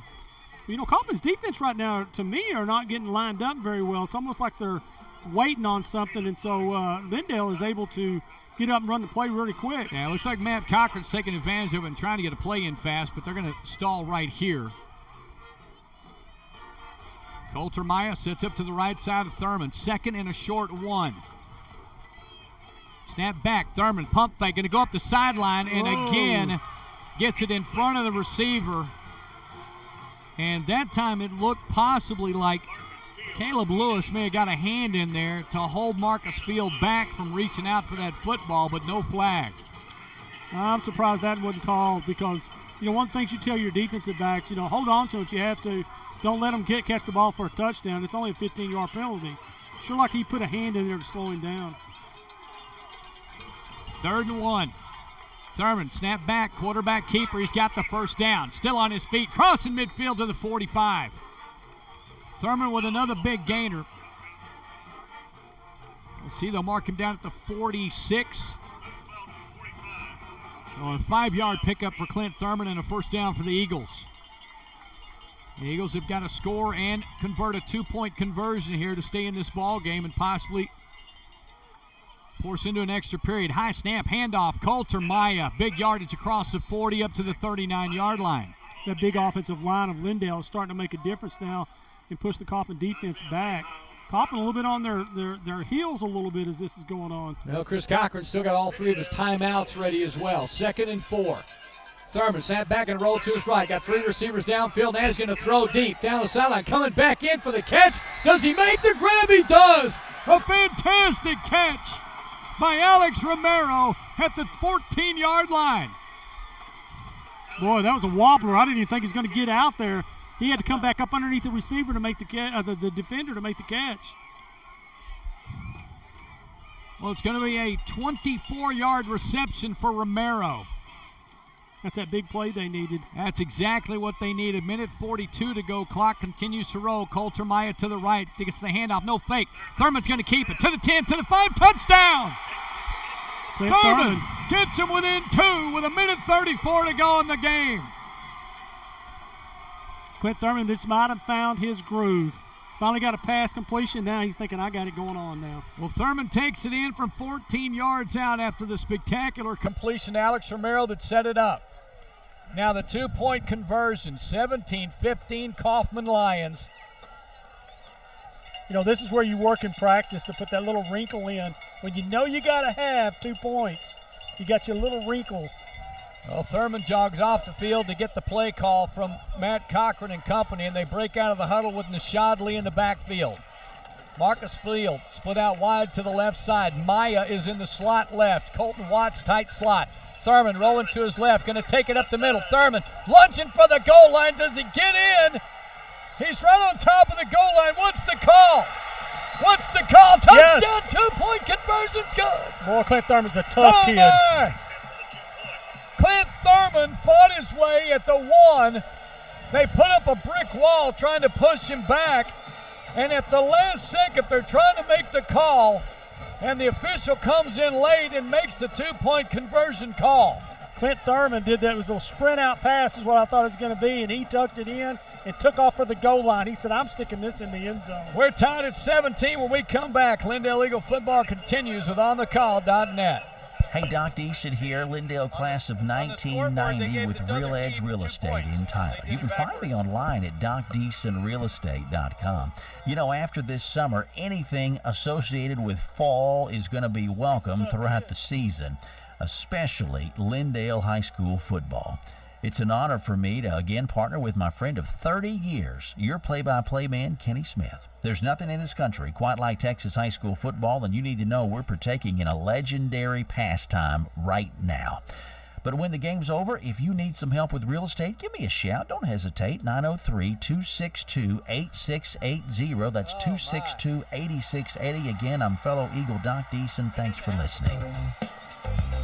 Well, we might have our first game of the 2022 season go to an extra period. 1:34 to go in this one. Thurman takes it in from 14 yards out and then sets up trips to the left, and a design quarterback run hits a slot, rams it in from a couple of yards out to take the 2-point conversion. Allen, it's hard not to be impressed by this kid. Oh, really I'll tell you what, he's a tough kid. And I don't know if it was a design run, but I'm telling you what, when he got it in his hands, he decided he was going to score on that. That's what you want from your quarterback, too. Put it in my hands. Let me go for it. Well, the Eagles will kick off with 1:34 to go. And I'm not real sure why, but they've given Jeremy Burleson, all 3 of his timeouts back on the scoreboard. And unfortunately for the Eagles, the ball will be kicked out of bounds at the 20-yard line. You know, a little extra factor we got to think in here is Kaufman's got a pretty good field goal kicker. You know, Lindale's got to keep him away from getting on their end of the field. And Gallegos has got a pretty good leg and the wind. He can put the boot into it.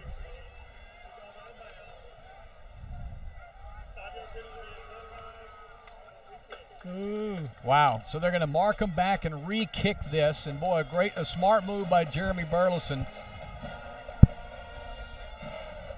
by just simply saying, hang on, they're kicking against the wind, so let's back them up 5 and do this over again. Wow. 14-9 forever. 27-yard field goal by Gallegos with 9:51 to go in the ball game. Pushed them to a 17-9 lead. We saw a mass exodus of fans from up here close to us. And then Lindale scored as they were exiting the stadium. Clint Thurman from 14 out, the 2-point conversion. He fought and fought and fought and finally got in. And now here we are, tied at 17. And Lindale will back it up 5 yards with the 5-yard mark off. Their second flag in the fourth quarter for 15 yards. And normally we are seeing Seth Baggett out here. It will be Walker with the kickoff from the 35-yard line. And here it goes. We'll try to keep it on the field, and he does, down the middle of the field. It'll be taken in the air at the 15 and almost fumbled. 20, 25, 30, 35, still on his feet and gets it all the way up to the 35. Another Kaufman Lion is down and gain tackle, but we'll see the Kaufman Lion bounce up off the turf quickly. And Kaufman Lion football, 1st and 10 from their own 36-yard line. And a minute and a half to play. Minute 27 to go. Yeah, it's going to be interesting to see if Kaufman will try to get it down the field quick or if they'll just run it out and just go to overtime.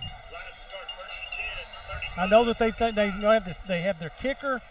Overtime will not be a bad thing for them, but you never know. Well, Ty Burleson comes off the sideline along with Wren in the backfield. So Jonathan Wren is back on the field. Dual receivers to the left, single receiver to the right. They're just going to hand off to Wren, and he'll run it. And Wren gets just submarined by Brett Maya on the far sideline for about a 5-yard loss. You know, Brett Maya last year had 42 tackles, and right there you see why. Heck of a tackle coming up from that cornerback position. Oh, my. -3 on that play, 2nd and 13. I tell you, I'm very interested, and this is what I was about to say. I'm wondering, Chris Cochran wants to take one of his timeouts here, and he does. I'm still curious how. They took one of his timeouts off. Okay. That's Lindale's. All right, making sure they got it right, because the referee looked like he started to turn towards Kaufman, and it seemed a little suspicious, but Chris has all 3 left with 1:02 to go. First timeout of the second half for either team with 1:02 to go. Another invitation for anybody, if you would like to. We would love to join you guys for breakfast out at Petty's Restaurant downtown Lindale. Jeff invites us out all the time, and we just never go because there's really not enough food. Well, we ate there the other day. I was going to say, do you ever try to order an omelet, and then when Rita or Shelly asks you want hash browns or home fries, you want toast, or it's like, have you seen the omelets? I don't need them. I just need the omelet and a piece of bread. Best breakfast in oh my gosh, in 2 or 3 cities. It's great. Well, we do it all the time. Margie and I frequent that place all the time. That's Billy's place too. She lives with me. Billy loves theirs. So well, I think Stuart and Kathy are going to join us tomorrow, so we'd love for you guys to join us at Petty's in the morning. We'll be doing breakfast around 8 o'clock. I'll take care of your coffee if you want. 2nd and 13. Kaufman, turn around, handoff, first man through, back up the middle. Pick up big yardage across the 40. That's going to be Morrow with the run.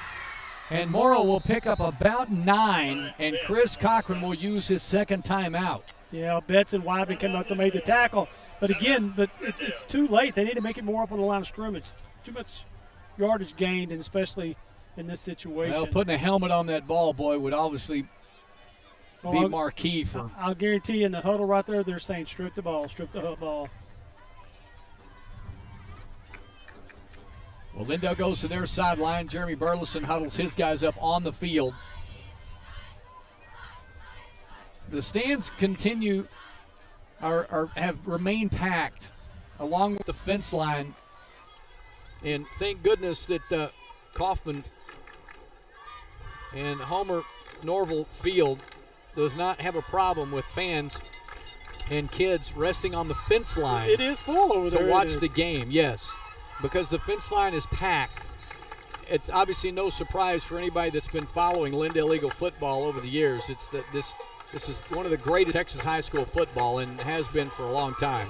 You know, this is a big stop for Lindale if they can get it made. It's third down and about 3 or 4. If they can get a stop here, get a punt, they will have a chance to get the ball back.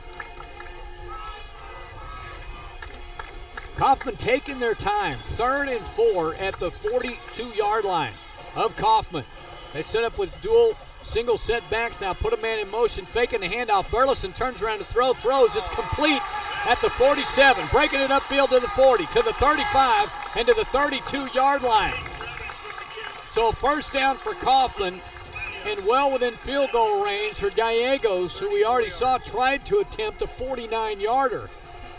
Timeout, Jeremy Burleson and Kaufman now. So now a whole different interesting scenario may be ahead of us, Alan Phillips, because now as Chris Cochran working his timeouts to try to see if maybe they could work out some time left on the clock, force a turnover or such. Now Burleson working out his timeouts to try to give his kicker a little bit of, a little extra time. So they got first down and enough time to call another couple of plays. Yeah, and they get a little bit closer and get in the middle of the field. That was a big play by Burleson, the quarterback, the young quarterback for Kaufman. A little sprint out, really a little bootleg, and caught it the second level. Didn't get the first level, which would have been the running back out in the flat. He got that second level and enough to get it to roll to get major yardage. And that's one of the things we didn't want to happen. Lindale's looking at it like that's the one thing we didn't want to happen. First completion this half. Hang on, Stuart. One more time. First completion this half. Put your mic down there where we can hear you. That's Burleson's first completion this half. Of the whole half? Yeah, 34 yards. He picked with a good time to do 45 it. seconds to go. Holy moly. You've got the best microphone of any of these headsets, Stuart. Thank you. Yeah, anytime. Kaufman Lions setting up Lindale defense, trying to find that brick wall right now. 31-yard line. Kaufman going right to left, 1st and 10. Deep pitch going to Wren. Wren's got a little running room, cuts it inside, bounces outside, breaks the tackle to the 25 and out of bounds inside the 25 to the 22. Christian Whiteman pushed him out of bounds. Well, they stopped the clock after he runs out of bounds with 38 seconds to go. Boy, Lindale defense just getting on top of things here late in this ball game, giving their offense the football back and helping them with that score. And then Clint Thurman turning it on with the big gain, the big pass play to Alex Romero to set up that touchdown run by Thurman and the 2-point conversion. 2nd and 3. Snap back to Burleson. Hands off to Wren. Wren bounces outside again. Got the first down. Gets tripped up at the 15-yard line by Brett Maya on the outside. I'm going to tell you something. Wren is very quick. He's able to tip it in, pop it back out. He's very close to going up the sideline for a touchdown on that. That's going to be Alex Romero with the tackle at the 15, and now timeout Kaufman with 28 seconds to go, and they're well within the range of Gallegos. Kaufman players looking for a little support from their fan base, but can't seem to get it from the crowd. They've set themselves up into a game-winning situation here, but Lindale Eagles trying to figure out a way to stop this. Now, there was a bad snap, which kept Gallegos from attempting a 49-yard field goal, which helped build a little momentum for the Lindale defense earlier in the first half. So it's the only time we've seen Gallegos set up to kick a field goal, and that was a 49-yarder. Well, probably right now they're asking him, where do you want it? You want it on the right hash? You want it in the middle? You want it on the left side? Where do you want us to put this thing, and where do you feel most comfortable? And that's probably what they're going to tell their running back. Get over there and take a knee right there wherever it's at. Yeah. Hang on, guys. We're off. What happened? I don't know. Yep, end of the game and we're off.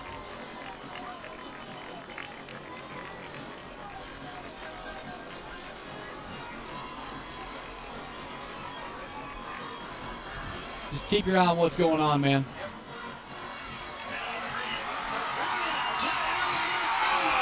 Touchdown, 15 yards out.